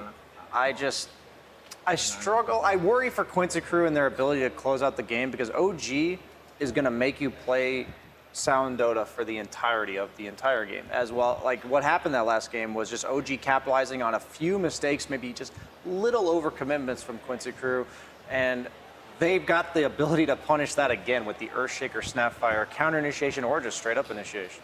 Yeah, and you see here, OG is second pick in the draft, which means, of course, Quincy has to pick the first hero entering into the pick phase. And the bans from OG themselves, they actually ban out two of the heroes that they would be picking themselves, right? The Tiny and then the ET. And a lot of teams against OG, if their first pick, it's they ban out two and then they pick the other one, right? So it does feel as well like OG kind of forced Quincy's hand a little bit, going, okay, we're going to ban out two of the three, right? And then if you don't pick the third one, we'll get it for ourselves to make that play. So very much OG trying to control the draft a little bit just by kind of banning for their own heroes, pushing it into Quincy's side. Yeah, Void Spirit picked up by Quincy at the moment as well. Void Spirit has been quite a successful hero for Quincy Crew this tournament. Only one loss, but 3 wins in their group stage matches. Well, I say group stage, but yesterday, of course, in their lower bracket best of one, they also had the Void Spirit on Quinn. I wanna talk about that best of one a little bit because this first game that we just watched was pretty similar in the role of the Nature's Prophet. We had Leslau and Seb, both in that Nature's Prophet in the game yesterday and the game today, and they both did the same thing. I'm wondering, that Nature's Prophet in this draft, is it time for maybe an early ban for that hero now that we are in the second ban phase? If you're Quincy, I'd maybe even argue no, just because you already have big kind of mobile heroes that can always find those kind of radding style. And the issue for Quincy in that previous game was simply they had all the team fight in the world, but if there was a hero kind of cutting into the middle of their heroes, be it a Void Spirit, and then you had the lanes pushing in, it's hard for that kind of unit to move around the map very cleanly. So it was kind of like a perfect demonstration of backline catch with the global wrap of the Fury. So yeah, Quincy right now probably not too concerned about it because they have the Monkey King and the Void that can always find these heroes. I did like that Quincy Crew turned up the pace of the game, was making a lot of plays around the map with the Lion as well as the Mag. Even the Monkey King was participating with the Empower, didn't need as many damage items to do his job, but the Nature's Prophet, like that's just the chaos factor that OG brings, right? That hero incarnates nature's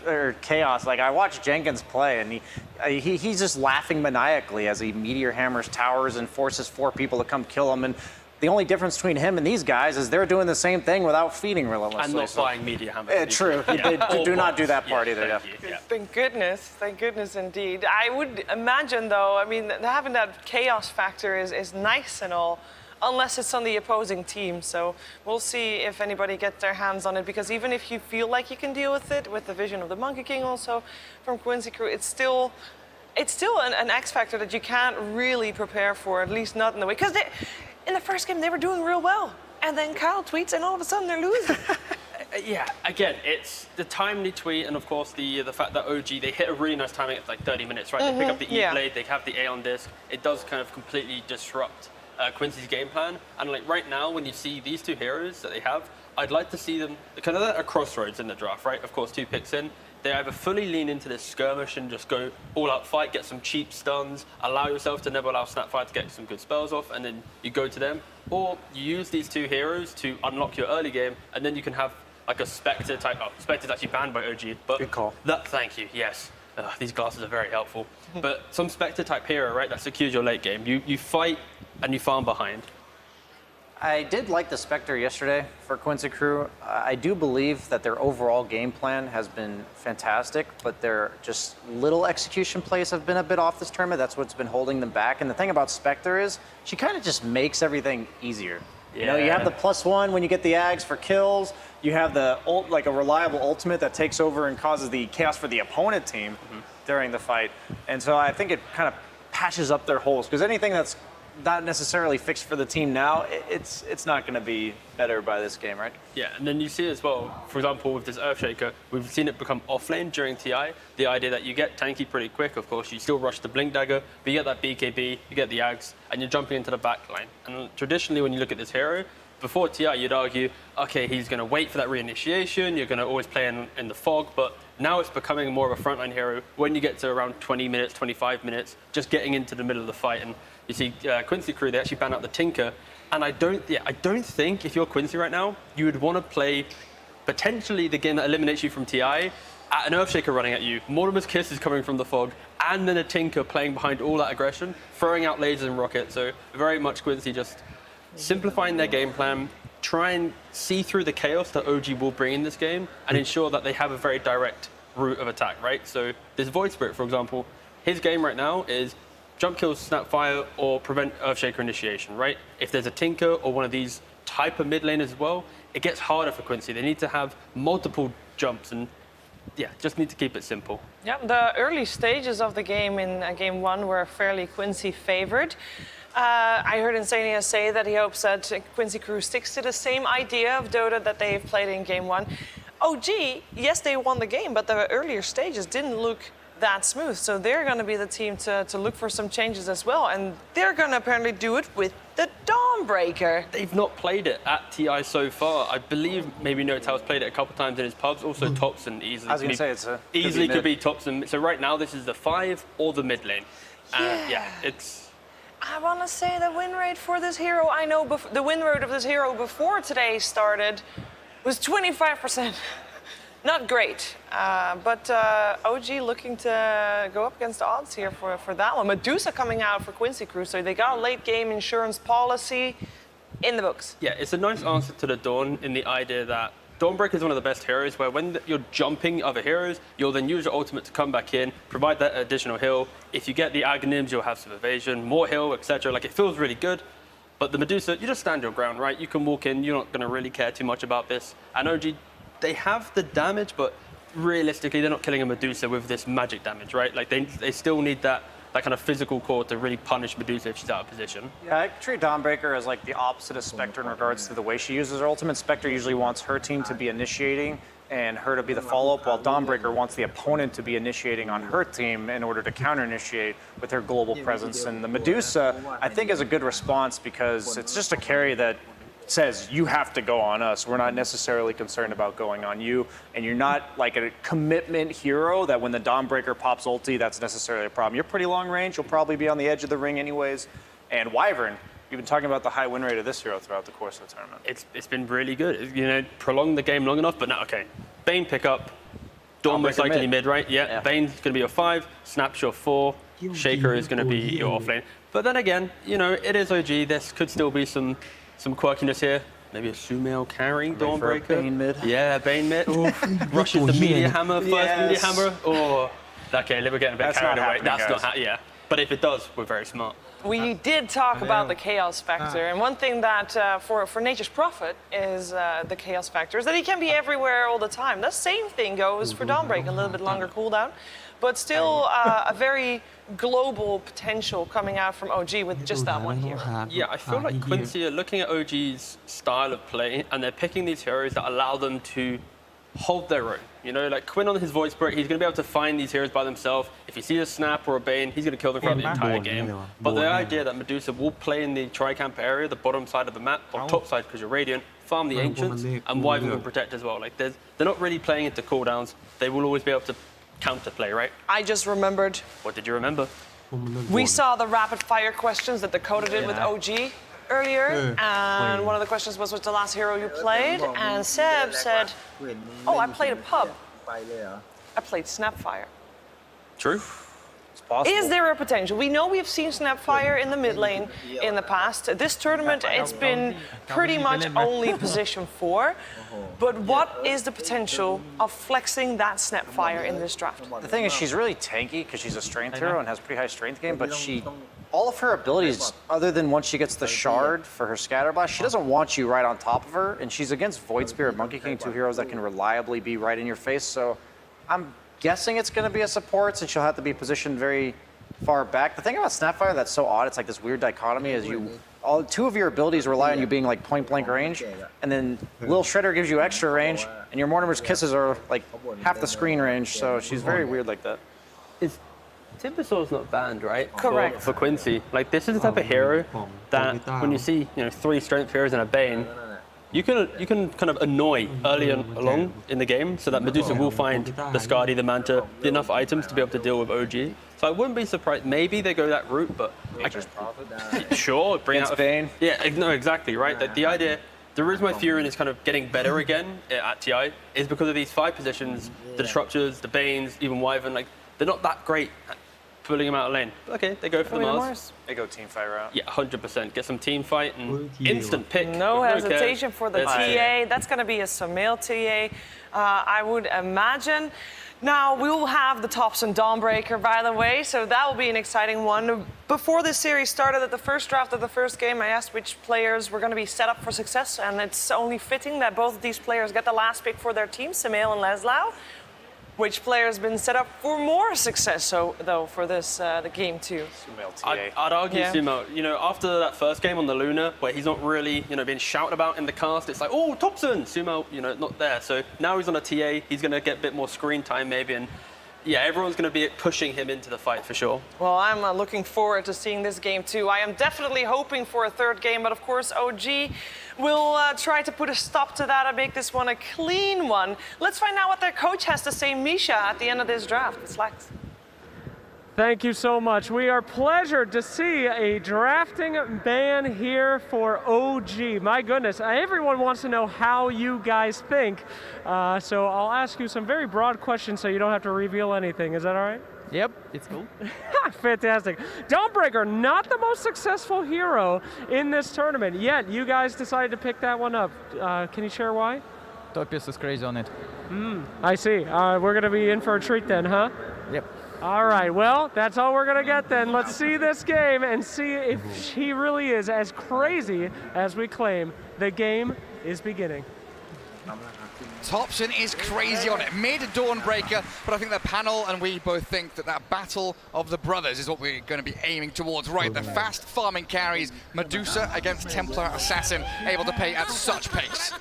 Yeah, I'm really, you know, focused on this Dawnbreaker on a mid lane. We saw during the group stage Virtus.pro playing this hero 3 times as a carry. It was relatively successful, but they stopped doing it. So I want to see what this hero can do from the mid lane. Like, your main item needs to be Echo Saber because the item is too good. I want to see how far Thompson can go, because anything that can dive in, anything that can juke, Thompson can play it. Anything that can be anywhere on the map with your team, right? And it's a trend we've been seeing throughout this TI. In the group stages, now on the main event, heroes like Nature's Prophet, like this Dawnbreaker, the ability to traverse the map globally. Sumail goes for the meld, No-Tail and LOA. Both get those initial Observer Ward bounties though, as it looks like Yawaz Medusa has just been pummeled under that fissure. Yeah, good start for OG. Sumail starting with meld. Not the greatest thing you want to have for the laning stage, but they got the kill out of it, because your range is pretty bad. Like, you don't have the side blades, no refraction means a bit less damage. Still, they got the kill. They got the first blood on Saxo. A great start for them. No-Tail even going deep into that Radiant Triangle. As OG potentially getting 4 bounty runes to kick off game 2 here. Saxo's going to find it, isn't he? Across we go with a Snapfire. And all that money into the pockets of OG. That's going to speed up your bottle for Thompson. Give him a grand old time in the mid lane against Quinn's Void Spirit. All right, now they're keeping 3 heroes on the top. Wyvern with the Arctic Burn. They could potentially try to make a play and get the second first blood, whatever. Second first blood. And Sumail, you're right. He is being right-clicked down, but they're unable to finish him off. Instead, turning and facing against No-Tail. No-Tail using Nightmare level 1, not something you want to have, so this top lane is... these 2 spells, Nightmare and Meld, not something you want to have level 1, but MSS putting a lot of pressure on Bane. Bane usually one of the heroes that can trade really well against whoever, maybe not against Nature's Prophet, but the rest of the heroes he does pretty well. This time around it's going to be much tougher for him. Absolutely is. Tri-laning around that Dusa. But you can feel it. Looking at the way that OG are playing across the board. That mid lane, the bottom lane, and looking here into the top lane. They are still trying to keep the aggression going.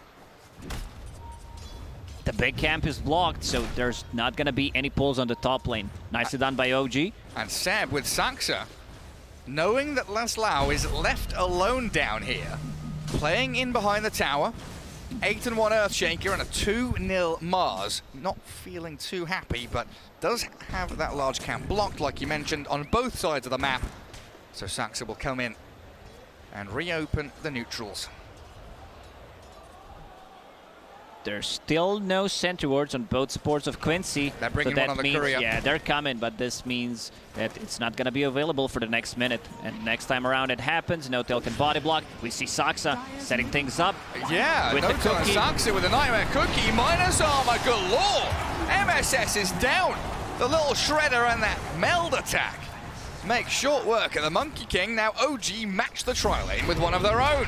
As Thompson, okay, just a bit of chip damage there onto Quinn. It was only a matter of time until Saxa shows up on the top lane. He got his level 2 supports of Quincy. Unfortunately, Monkey not level 2 yet. LOA.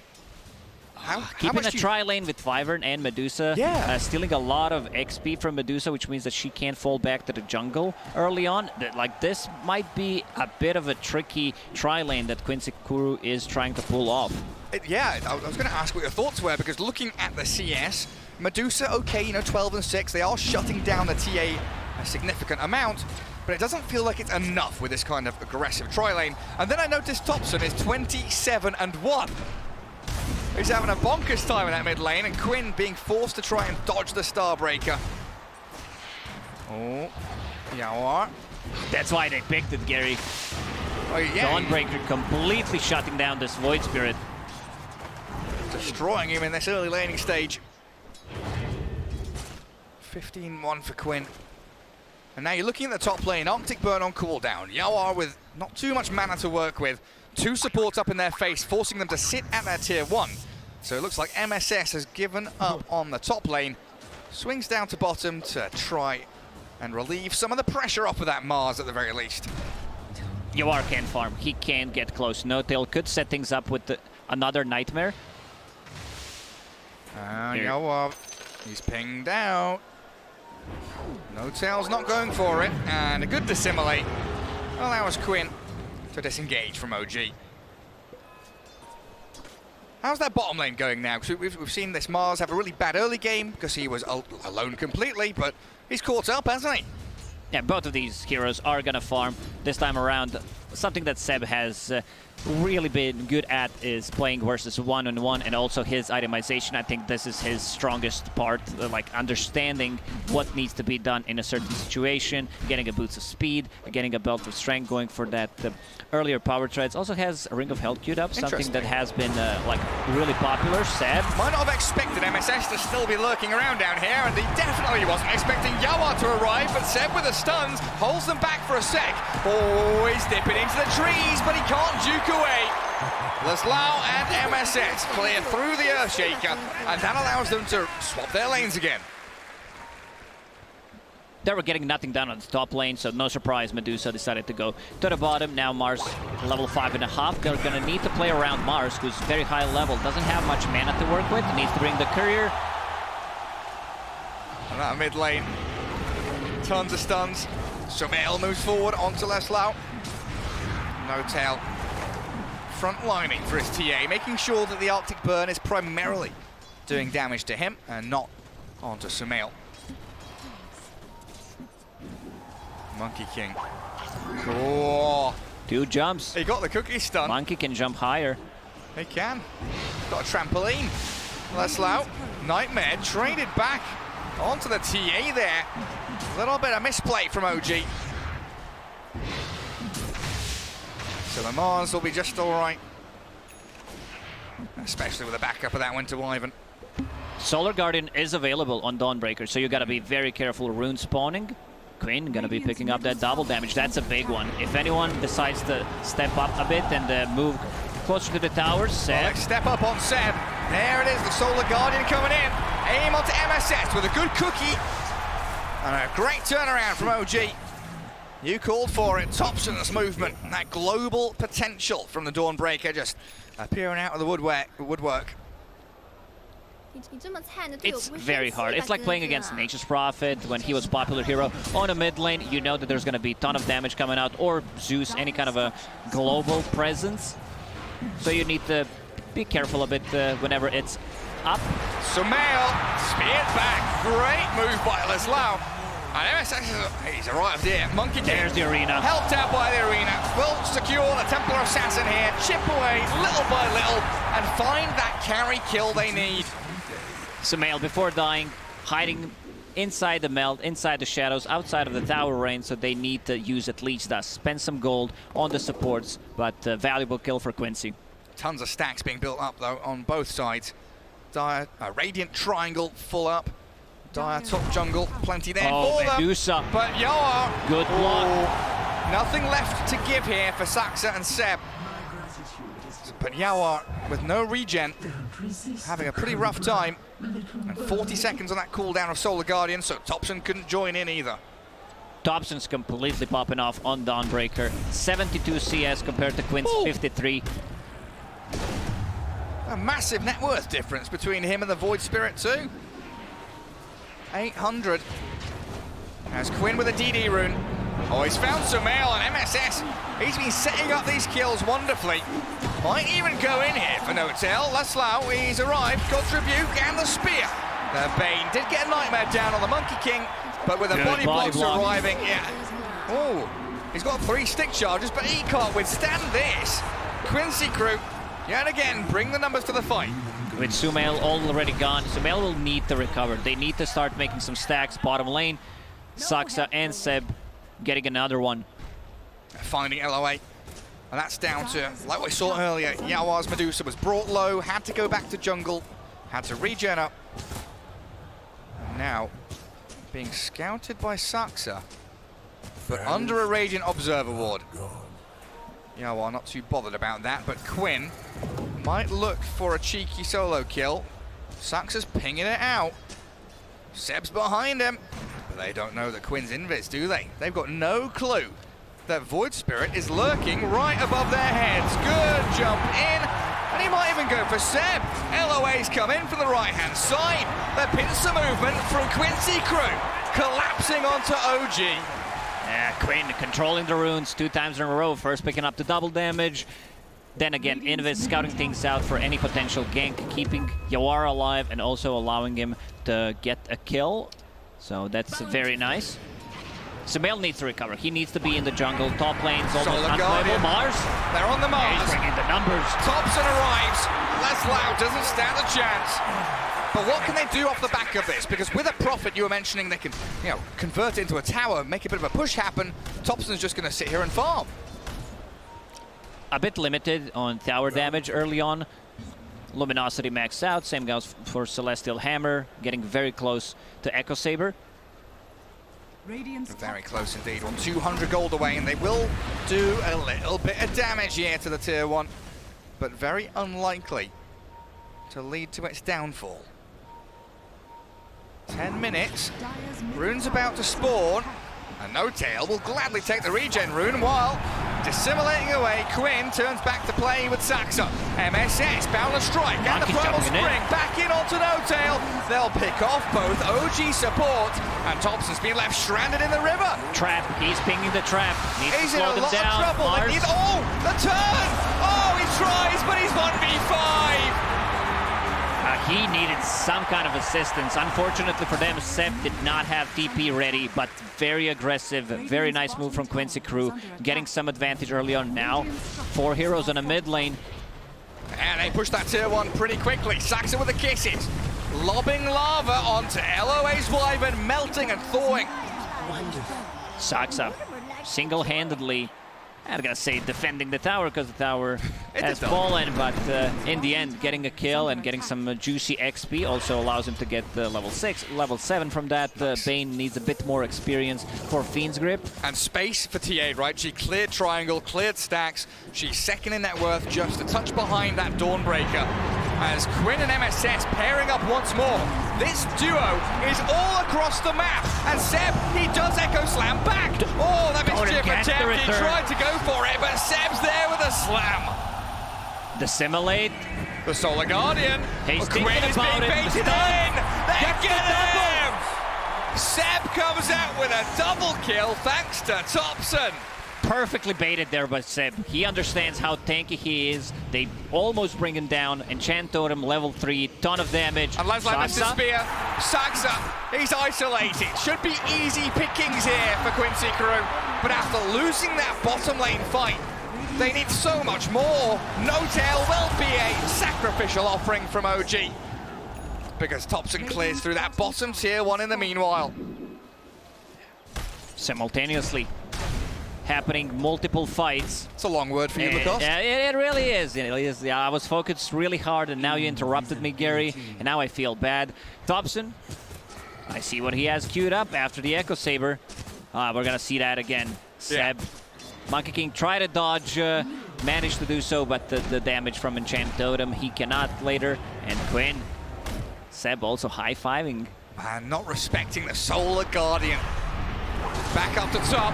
Seb's in once more.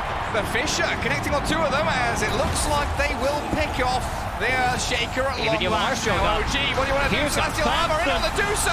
That's a lot of damage, but Thompson doesn't get the killing blow. Great Winter's Curse holding back OG. Quinn wants in onto the support, and No Tail will be his prey. They've stunned Thompson for a sec. He wants LOA. Cold Embrace will but delay the inevitable.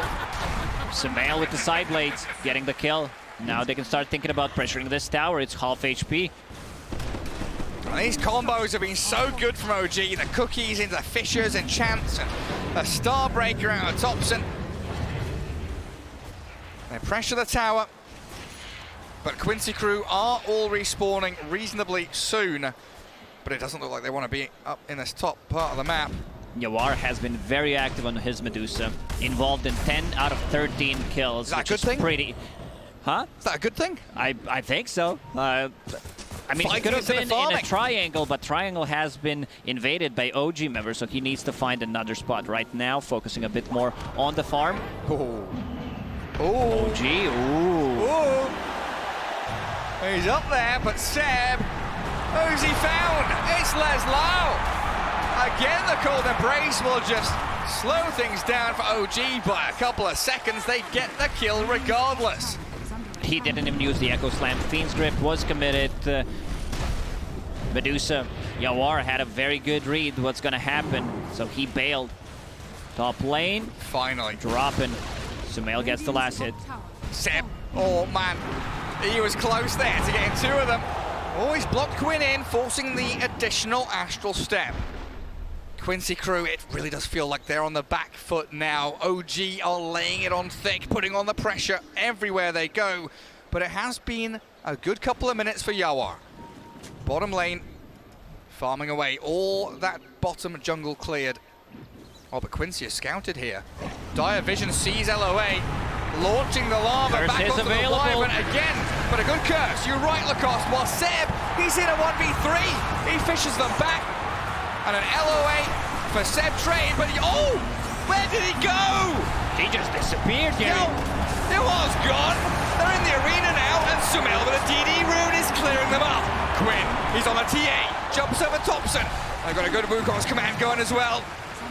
Sumail with refraction back in 3 seconds. That spear's good, but Quincy can't capitalize. They had no follow-up. That was a great Winter's Curse to set things up. Bane needs to stay outside because the Nightmare level 4 outranges the curse, so then you can save people with it, but he got caught inside of it. That Medusa just dissipated. It's too much damage. After a horrible laning stage, Sumail managed to recover Dragonlance and this already, so they're not gonna be playing around the top part of the map. They will be lurking. If they get a pick off or 2, there's still this Roche potential. Yeah, the gap between the cores noticeable with a 3k lead for OG. TA and Dawnbreaker right up at the top. Good spear back. Leslau fans no tail, but Solar again Guardian. they're on the prime target. The big one is Yawar's Medusa. Celestial Hammer and that Starbreaker make short work at her, while Quinn does find a pick. But Quincy Crew are going to lose so much more. The neutral creep will claim the life of Wyvern. But the thing that matters most is OG moving forward, striking onto Quincy Crew. They don't rely on any cooldowns. Yeah, having Solar Guardian is nice, having Fiend's Grip is okay. even Echo Slam. But even without that, OG's heroes will take the fight. And now a freebie Roshan for them, for a TA in particular. Yeah, you'll give it to TA for sure. Sumail, that's not a mid TA, so you want to give it to him this time around. Dawnbreaker, full Heaven's Halberd finished. It's a 5-second duration disable on Medusa. That's very true. MSS with Quinn. They are in onto Sumail, but that refraction allows her to withstand the early punishment. Sleep. And Sebi moves forward. Keeping him Sleep with alive. a save. The kisses come out. There's a winner's curse. Holding Only 2 OG supports getting him. back, but Sumail is still fighting. Oh, Quinn and Leslau will take him down. But they trade that Aegis for LOA's life. Is it worth it? Can they get out? They're trying to retreat. Leslau, he's in a little piggy mode. Thompson and Seb, they'll find him again. Good Fisher and stun. Got Tribute back, but the Nightmare will hold him in place. They needed to get something extra out of that. Quincy crew killing Aegis almost instantly from TA, and now Tier 1 tower, so the map is gonna shrink for Quincy crew. 6k gold lead, 17 minutes in. It's a mountain that they've got to climb now. Oh, look at that experience difference as well here. Oh, that's big. 6 levels difference, 16%. Grove bow, not too bad there.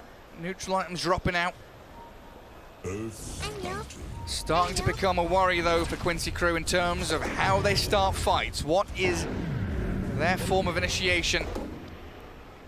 Because their entire draft so far has been built up to have a Medusa front line, move towards objectives, have 3-4 heroes sit behind her and defend her. Saxa with a backup of the Dawnbreaker. Okay, MSS not really able to play down here. Medusa's Stone Gaze not really doing an awful lot. Medusa's got a man up. Straight in onto Yoar. Okay. Starting to chase. Hit and destroyed. I don't think they can get more out of this. Blink Dagger in 5 seconds. Quinn. Oh, he has no Astral Steps.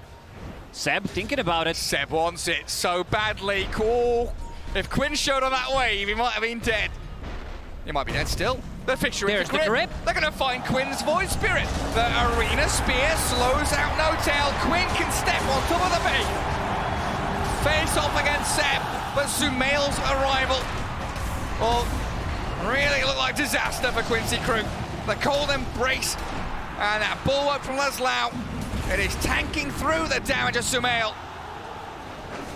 Thompson's too tanky. They don't have anything to deal with this. Winter's Curse available. They spent Sumail the gonna Wukongs, keep hitting him. but you're right, the TA's on the Earthshaker. Thompson has claimed the life of LOA. But that's now Wukong's down, Winter's Curse down, Arena down, and your Medusa is still not really finding the space to farm. Medusa's just not ready to take the fight. She joined one, used the Stone Gaze, but I feel like he's been very active early on, but needs to find some space. Needs to farm like 2-3 minutes to be able to farm up that Scotty. Time. Buy time, Gary. Buy time. Shopkeeper, please, I beg of you, just give us another 10 minutes. But OG, looking at that clock, not allowing Quincy crew to run it down. Quinn with Kaya Sanj heading into Aghanim Scepter, of course. Not looking too shabby. And he has found some nice openings on the backlines, like we saw from Thompson in Game 1, getting onto the supports, removing some of that didn't team talk fight too control. much about Quinn, but he had a really good game, caught only once. They have a limited amount of stuns, I would say. He can easily dodge those, except the one from the Earthshaker. Having Kaya-san is going to help out quite a lot against the Earthshaker. Combination of the stuns, the chain stuns, and now going into Ag. Still far away from it, but once he gets that, it's going to be very easy to control the Bane in the backlines. So much global potential here from OG. Dawnbreaker, Templar Assassin, Earthshaker with Blink initiations. As Leslau cuts back behind that wave, glyphing the tower as well. Catapult will die, so OG don't have a great opportunity, or maybe they do. Or maybe they can just kill the tower without creeps. Who cares creeps when we have so much minus armor, the tower crumbles. This is a tier 2, 20 minutes in. They can take the outpost. They also have another wave of global presence. Templar Assassin finishing off Aghanim Scepter on top of Solar Guardian. Astral projection, jumping from realm to realm, like Monkey does from tree to tree. I did not want to say astral projection. You would call me out once again, Gary. A lot of never fancy and call long you words. out. If you read the tooltip, it's fine. There it is. Solar Guardian onto Dusa. Thompson whacking away, burning through UR's mana. Now Sumail's in with a minus armor, and UR's but a hit away from death. They can't finish it off. Kisses are too far away as No Tail. He finishes him off. Saxa snipes him. How's he found that? That was beautiful max shot. Range. Thompson, once he goes in, there is no counterplay. He's not afraid. Having the status resistance, having the evasion. Okay, Saxa. Very fast on the fingers, blinks away from danger. MSS on the low ground, tries the balance strike, but he hits the ground with a thud. No Tail, the only casualty there for OG. While Quincy Crew, that Medusa dying just feels so bad for them. Every death, every second without the Medusa on the map farming Map puts you just further and further smaller behind. And smaller traps to be able to TP to them. Observer boards, deep observer boards placed. Quincy Crew, they cannot play the bottom part of the map. Yeah, OG are everywhere and nowhere. Hiding in the shadows, lurking and looking for their moment. And this requires drastic action from Quincy. Smoked, trying to find something. All they're gonna find is No Tail. He's gonna be pretty happy about it. A kill on No Tail. Still a kill if it happens. Good nightmare swap by LOA to make sure Quinn can finish the job. That was close. If he got another brain sap off, it would just prolong it, but bottom lane, MSS. Scouting things out. Make See Thompson drawing on a minimap where they want to go. Double damage, bottle up once again. 1 CS away from that level 20 talent. And is Minus that 1 assault? luminosity attacks required. That's what he's going to go for. Yeah, and full AC items just keep multiplying. They're coming out of nowhere. Bottom lane. Saxa silenced up. So Monkey King finally getting his job done while Sumail hiding on a trap. Not going to get scouted by MSS, and a good Winter's Curse. It's there onto 7 Thompson. Yoa with a Stone Gaze and the Wukong's command to back them up. This is the fight Quincy needs. Spear on Thompson, but the Nightmare save. They sleep him up. The double circles the Venn diagram and death. Quincy Crew fighting to the bitter end, but Thompson is so strong. Manages to blink out. Another spear, another dissimulate.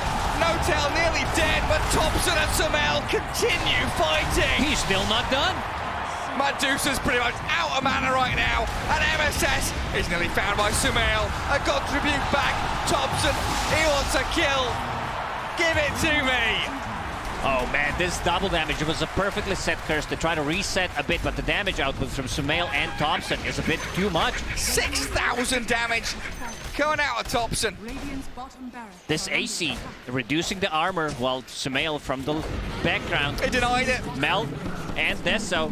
Big W. That deny. You know, you need any kind of psychological help you can get. The combo. They chain disable LOA. He's godlike.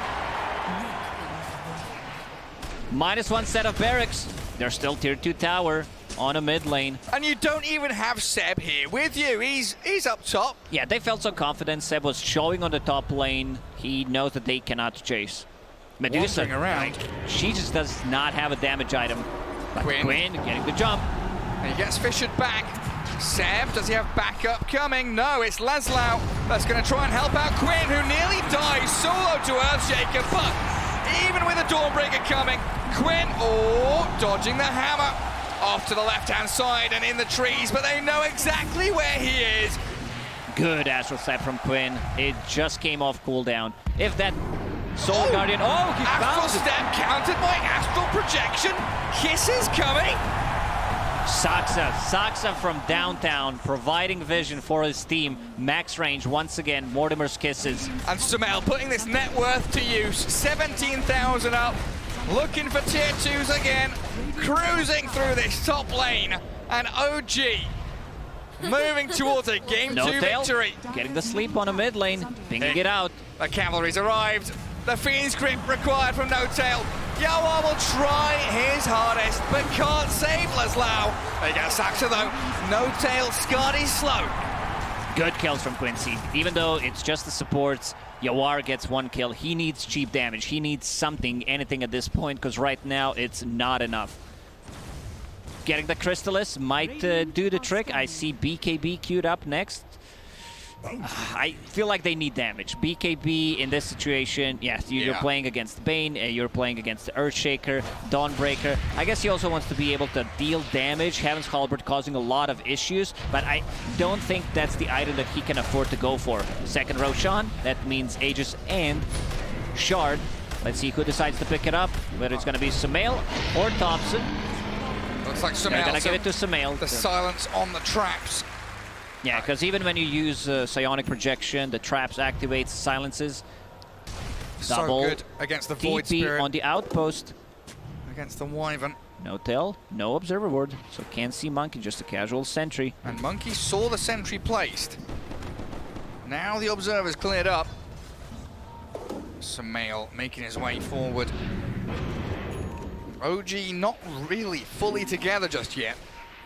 Still with Thompson and Seb up in that top third of the map. They'll collapse and connecting onto mid. Spear back in. That's the Aegis TA though, and they've not even killed her once. Thompson, he pops the illusion rune, and he's safe and sound. Quincy Crew didn't expend too much for that though, just showing that one spear play could be enough. Deep be back to base by Templar Assassin. We'll come back to one of the traps. Full HP, full mana. And they've always got to contend with that bottom lane though, and you can see the lines being drawn as Seb jumps in. The jump. Wyvern dead. A 5v4 now, and OG holding Aegis means they can continue their aggression in the Radiant base. Seb, long duration, a long fissure from that Ether Lens, and also has Shard. That got nerfed, but still. They've caught Yawar. Still a decent one. Yeah, Laszlo is in with his BKB, throws the arena down, but this is disjointed from Quincy. Saxa, Sumail and Thompson stand their ground. They'll be slowed down, but the echo! Seb gets the two of them. Thompson, he wants Yawar so bad. And they'll find him with that fissure. Thompson still going. Even inside the Wukongs, doesn't care too much about it. Celestial Hammer gets the kill. Beyond godlike Thompson, nightmaring up the Void Spirit now. Chain stunts galore. Finally a Winter's Curse onto this Dawnbreaker, and they'll clear her up. Quinn is back in.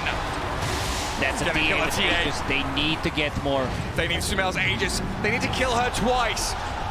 Quincy Crew losing their mid laner Barons. Remnant. Saxa, can he help Sumail? The buyback and the Solar Guardian comes in. MSS in a lot of trouble. Laszlo trying to defend his Monkey King, and Quinn blowing up the Snapfire. The power of the global presence, they got what they came for. They got the second set of barracks, even though it cost them quite a lot. 2 buybacks, Triple buyback. One from Saxa, one from Thompson, and Quinn, he got a lot of kills. They need to be very careful about the Winter's Curse, because this is how one of the cores is gonna die. That's a big swing. Still haven't seen the sleep, because most of the time Bane is trying to set things up. Also, one ability that's causing a lot of problems for OG is the Cold Embrace. They don't have that strong spell damage. They don't have any damage that they can throw. Mortimer's Kisses is nice. Celestial Hammer is also decent, but it's not enough at this stage of the game to kill anyone. Do or die for Quincy Crew. It's 31-31, but the kill score is but one small part of the story. OG ahead by 17k and 2 racks up. They're smoked, and Quinn will be spotted. Sees Thompson, makes eye contact, and decides to run away. Void Spirits throughout the tournament decided that Shard is a very good pickup. Adds another ring to the Simulate, an extra 200 damage. Super good. They hold back Sumail. OG needs someone to shove in that top lane so they can continue pressing forward. Hold Quincy Crew in their base, limit their farm, and make sure that Medusa's kept shut down. Right now, Quincy under lock and key.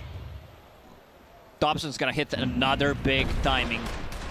Satanic, and also picking up a shard plus level 25. Dawnbreaker gains magic immunity during Starbreaker, and at 25, 2 charges, so 2 free BKBs. It'd be faster to say what she doesn't have. Thompson's got everything. Pretty much. A better calm from OG now, though, knowing that the nerves, the pressure that Quincy Crew must be facing right now are substantial. Waiting in the base, hoping for an OG mistake. But another DD for Thompson. Damage rune for I Thompson. stopped counting after the 5th one. What a monster. And this is oppressive gameplay from OG. Oppressive gamers. Can't Is farm that bot. what OG stands for? Absolutely is. Can't farm mid, can't farm top. Medusa sat in fountain, twiddling her thumbs and wondering, what am I meant to do? I've got a BKB, I've got a Scardy and a Manta, but buyback-wise, not looking too hot. No, no, no, and no. Oh, no, that's a yes. Sorry. Okay, 1 yes is fine. And it is a Winter Wyvern. 20k gold lead for OG. Smoke from Quincy. Let's see what they can do with it. Drawing on a minimap, so they know where they're gonna go. But look at OG. OG already on the high ground. Blinking away from the bounty runes. And again, it's one of the moves that Quincy Crew has to make the most of. And is do everything here, but Saxa dancing away, nightmared up. The spear misses, but still dead. Can Quinn hunt for more? It looks like MSS is going to leap backwards. Look for the vision that OG have placed. OG does not need to rush anything. They can wait. 40 seconds without Saxa. Bottom lane is pushing in. Mid lane's gonna push in. And also Roche. This is the 3rd one. Might respawn in a minute and a half. Medusa still at this point doesn't deal that much damage that you need to be afraid of. She needs another big item. Is Daedalus going to be enough? Is Rapier an option in this kind of game? I think you just go for Crystallis at this point. You're too far away the from chain it. Solar stuns are Guardian. coming! Quinn dead, the Winter's Curse from LOA. There's the this speed isn't a save fight that finally. you can take.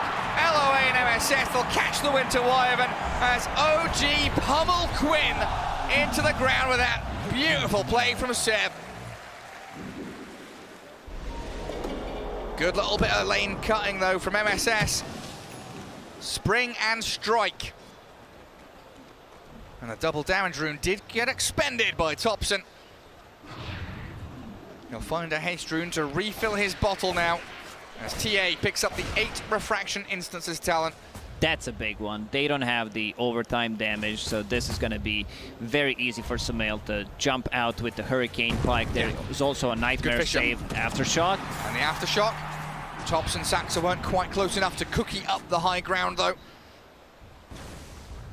They'll still get onto that high ground. The minus armor here. 20 from seconds OG. without a Quinn might be too much. Tier 3. This is very hard decision. Do I buy back or not? They might get mega creeps from this. 13. Yeah, 10 seconds to go. Leslau makes the move. You're right, he buys back. But Thompson, he's Manta Commune and so Sumail. Down goes Leslau, forced to buy back along with Quinn, but OG hold the line. 2 buybacks. They can reset.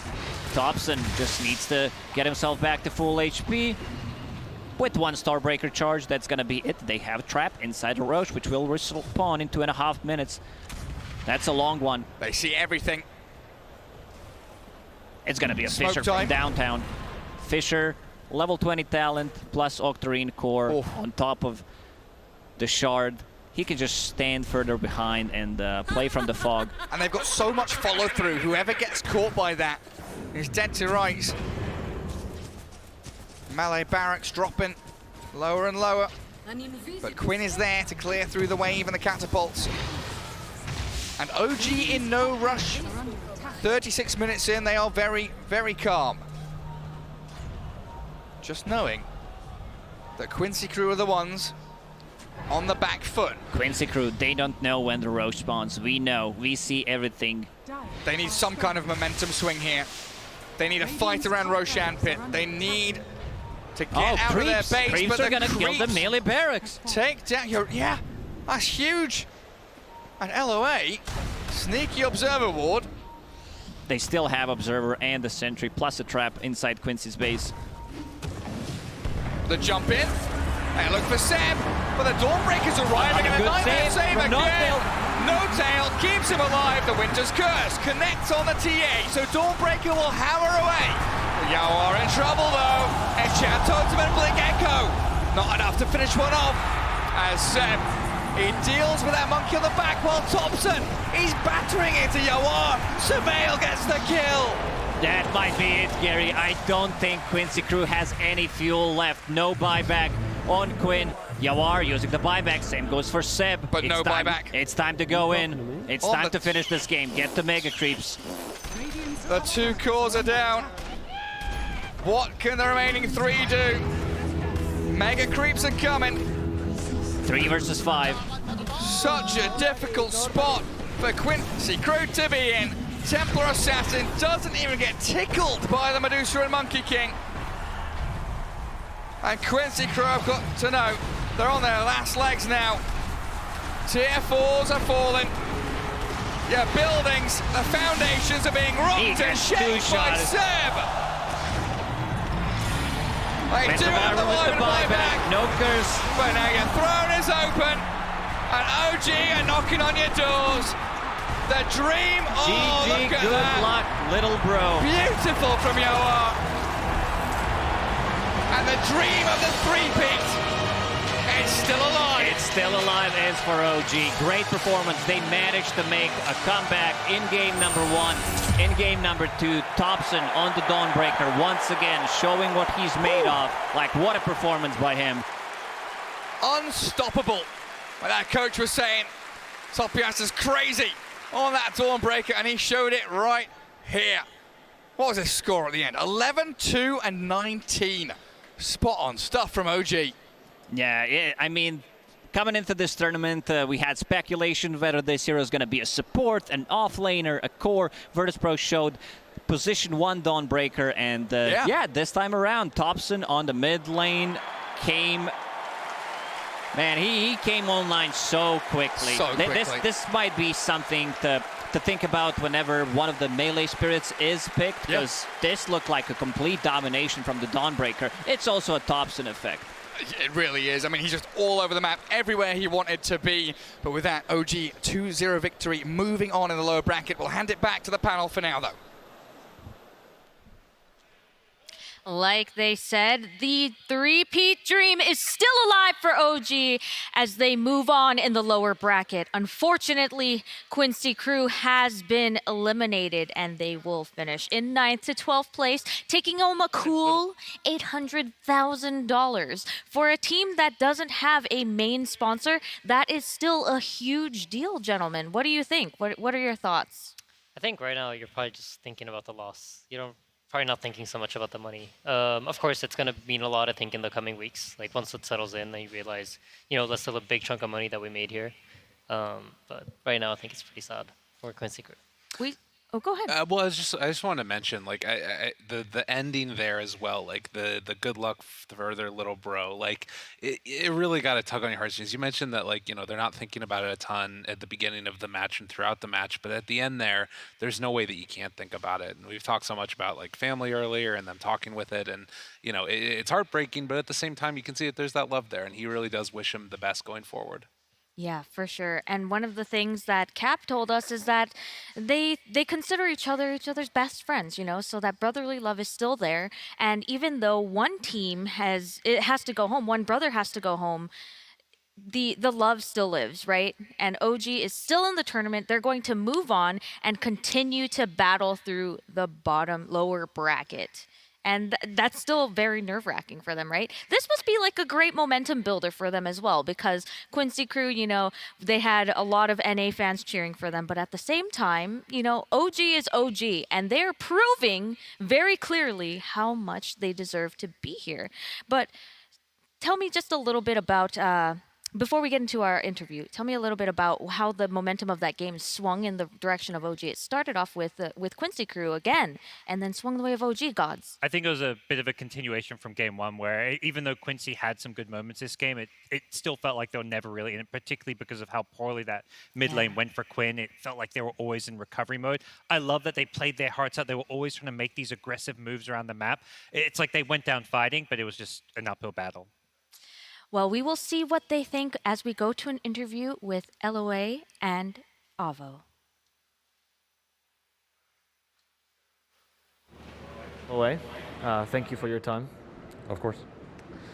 So, usually I actually do this to the camera, but I want to tell you this because Quincy Crew, and you actually and Quincy Crew to the Dota community, you represent something special. You represent perseverance and determination. The courage to forge your own path is something that I think any Dota player can relate to. And I feel like I can't ask you any questions because it's only fair that you get to have your exit interview your own way. So I'm going to yield the floor to you, and you can say whatever you want. Sure. I think me and my team had a very long journey here. It's been a lot of years, a lot of struggle. I believe in every one of the guys on my team. I wouldn't have changed anything we did. I think the cards just didn't play out for us. It's rough. This squad has played OG 3 times and been eliminated knocked down by OG 3 times. They're a tough team for us. But at the end of the day, I feel like we went in there and we played as a team. We lost as a team, but that's all I can ask. I feel my team played their hearts out.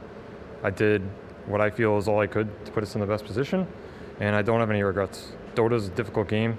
This tournament's a very difficult tournament for a lot of teams. And the last year and a half has been very difficult for a lot of people. So I'm honestly just grateful that we got a chance to come here and compete, and we're all healthy, and I wish all the other teams the best of luck. I think there's very good teams and players out there, and they deserve to be able to play their hearts out. Wise words from one of the most inspiring teams this international. Back to you.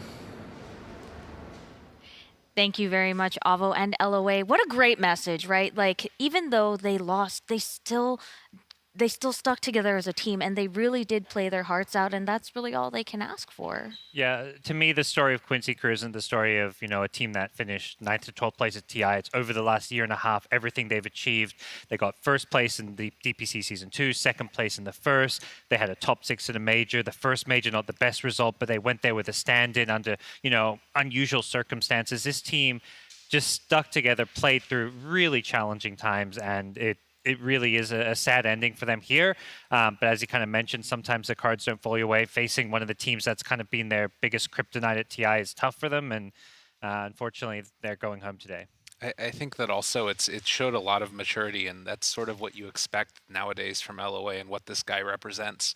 Maturity and also appreciation for what he has. His team, his health, that's something that not everybody can have as well. And I think that it's just really great to see these role models potentially in a way for how to be, a gracious loser and to move on with grace in that regard. So now that they're out of the tournament, Insania, what do you think they're going to do now with the rest of their time, with the rest of the year? Well, that's a tough question, but I think just like any player that's at TI, you're going to take a little bit of time, I think. You've been working really, really hard for like the last probably month, very, very intensely. You've probably been a boot camp away from home for like a month straight, so it wouldn't surprise me if they just took the time to, I don't know, kind of work on themselves or take a break, try to think about something else, get over the loss and like deal with the emotions. Yeah, I mean, it's so difficult, right? It's so, because not only is it hard to face the fact that you are now out of the tournament, but a lot of people will cope with this in different ways, right? So I hope that they're able to bond together as a team and enjoy the rest of the tournament anyway, because even though they're not playing, there's still some great Dota to be enjoyed, right? And there's just not much to say about that, right? Like they fought so hard, and we just really have to put a lot of respect on them. Also, thank you to them for representing North American Dota and bringing us really far. You know, a lot of people say like evil geniuses, North America, but Quincy Crew has always been there, right? And they're part of that message that NA Dota never dies. And no shame to losing to OG. Two-time TI champions. Right. These guys are absolute beasts. Like, they played incredibly well here. Like, they can hang their heads high because of the team they lost to is, you know, one of the best in the world. They're a team that everyone left in the tournament is looking at like, they don't want to play OG right now. Right. And now OG is going to be moving on, and they're looking very powerful. Do you think that we're getting back to peak OG, Insania? I don't know. I think they looked a little bit shaky in game one, and I think it's hard to overlook. And I think Quincy Crew, at least, they felt like they had an idea that might have worked. I think for game two, OG showed like their flip side. They had a different play style. They came in much more aggressive, and I think that's the play style that OG is going to have to play up against like some of the slower teams that are still left in the tournament. I believe Vici was knocked down today, so that might be an opponent that, you know, the second type of play style looked a bit better against than the play style they brought out in the first game. And Lyrical, one more question for you. So what do you think OG can take from that match against Quincy Crew? I think that a lot of confidence in Thompson's play. You think about that Dawnbreaker MVP of that last game. He looked so incredibly strong on it. And to have these like weird little mix-ups where he knows how to take a matchup and just like throw it on its head and make everybody else feel uncomfortable in the game, that's their bread and butter.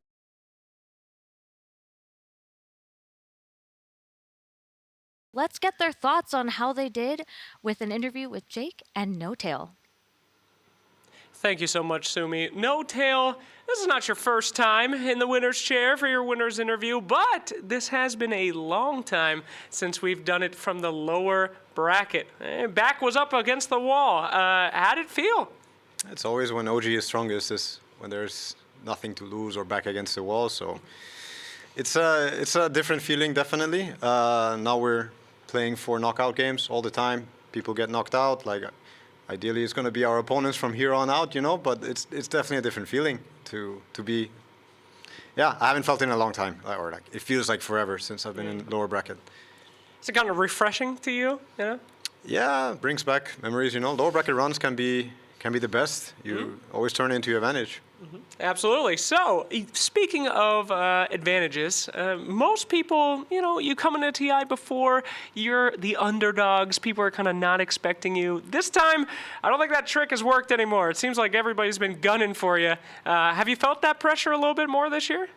Definitely. Dota is harder now than it's ever been. Teams are better. People are smarter, and they're not stupid enough to not look at OG for whatever reason. So it's noticeable. We see it. Absolutely. All right, this is your first time with Sumail. You got kind of dragged into the Hassan Bowl. I'm sorry, I have to mention it. How's it like having him on the team? Oh, fantastic. No, Sumail is one of the best teammates you could ask for in terms of many things. Like, on the human aspect, there's no finger to put on. And on the Dota aspect, I'd have to mention how nice it is to have a core player. And it's also how OG works, being able to talk about Dota, being able to describe and put words on what you like, what you see, what you're doing. It's a treat. It's a dream. Well, that's fantastic to hear. All right, I only have a few more for you. I did want to bring it down a little bit and ask you a ridiculous one. You're kind of a connoisseur of the voice lines, I must say. Out of all time, which is the best? Of all time, which is the best? I would have to do the La Cámara Tag and the Kookaburra laugh. There you go. Yeah. All right. Fantastic. Excellent choices. Okay. My final question for you, sir. TI7, you were in that tournament, and I asked you then, how far do you guys think you can go? And you told me, as far as we can. Do you still imagine that when you go to the International after 2 wins, or does your brain automatically assume, yeah, of course we're going to be in the finals?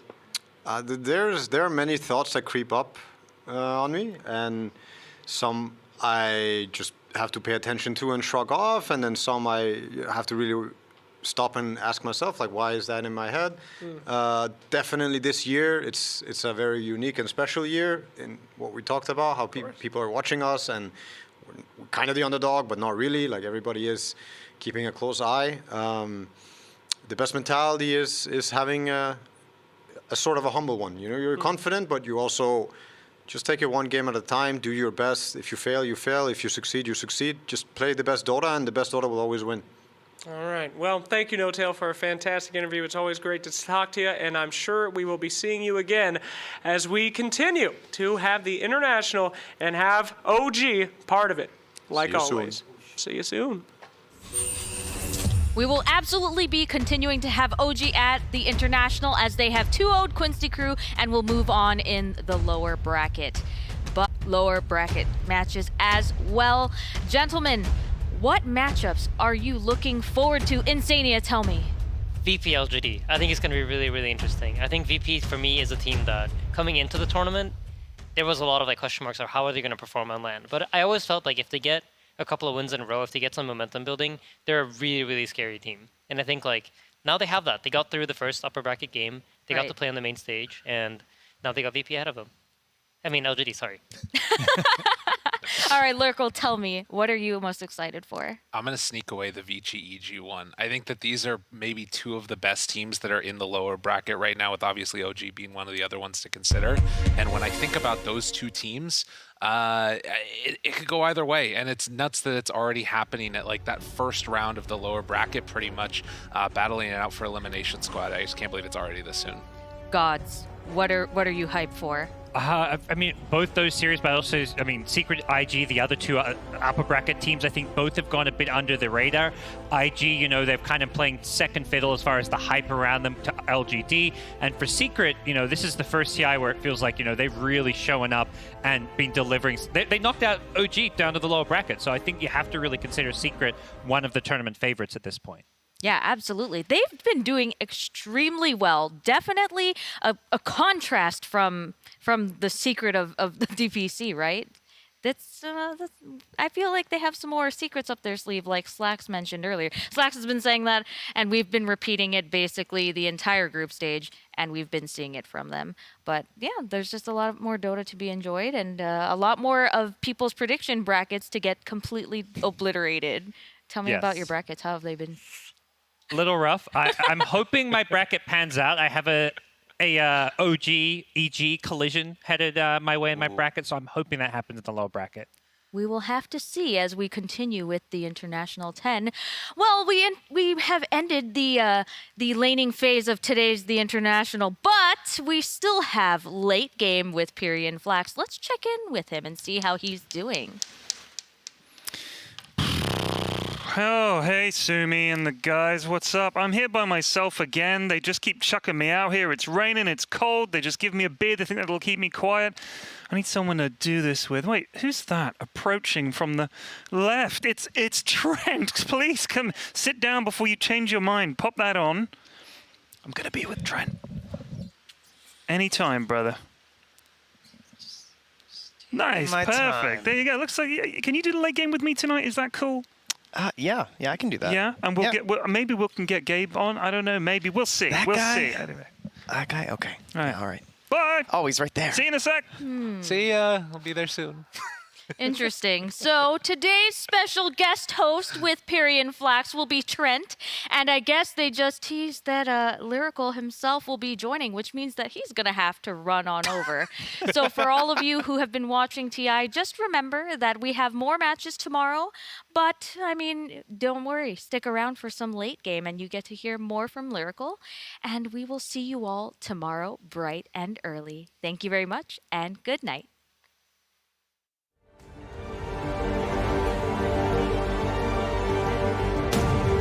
The right clicks are there along with nothing to say. With that Spirit Siphon, 23 Savage trying to hold his ground, but eventually these right clicks will be too much as Ame just continuing to pound upon him, but nothing to say is the one taking most of the damage from Medusa. One more right click will do it. He dies. That was the most insane game I've seen in a very long time, and it doesn't surprise me. BKB's down. Oh, he's going to need help. They got a cookie. I don't know if he's going to be able to get a GP engaged. It's Ford trying to bail out. It's Luna here. Turns everyone's down like they're taken up by AR. And Spro will take this game 3. The series ends there, so they'll knock down BG Gaming. Death will die, and more to follow as Team Spirit is going to close this one out and end the dreams of Fnatic.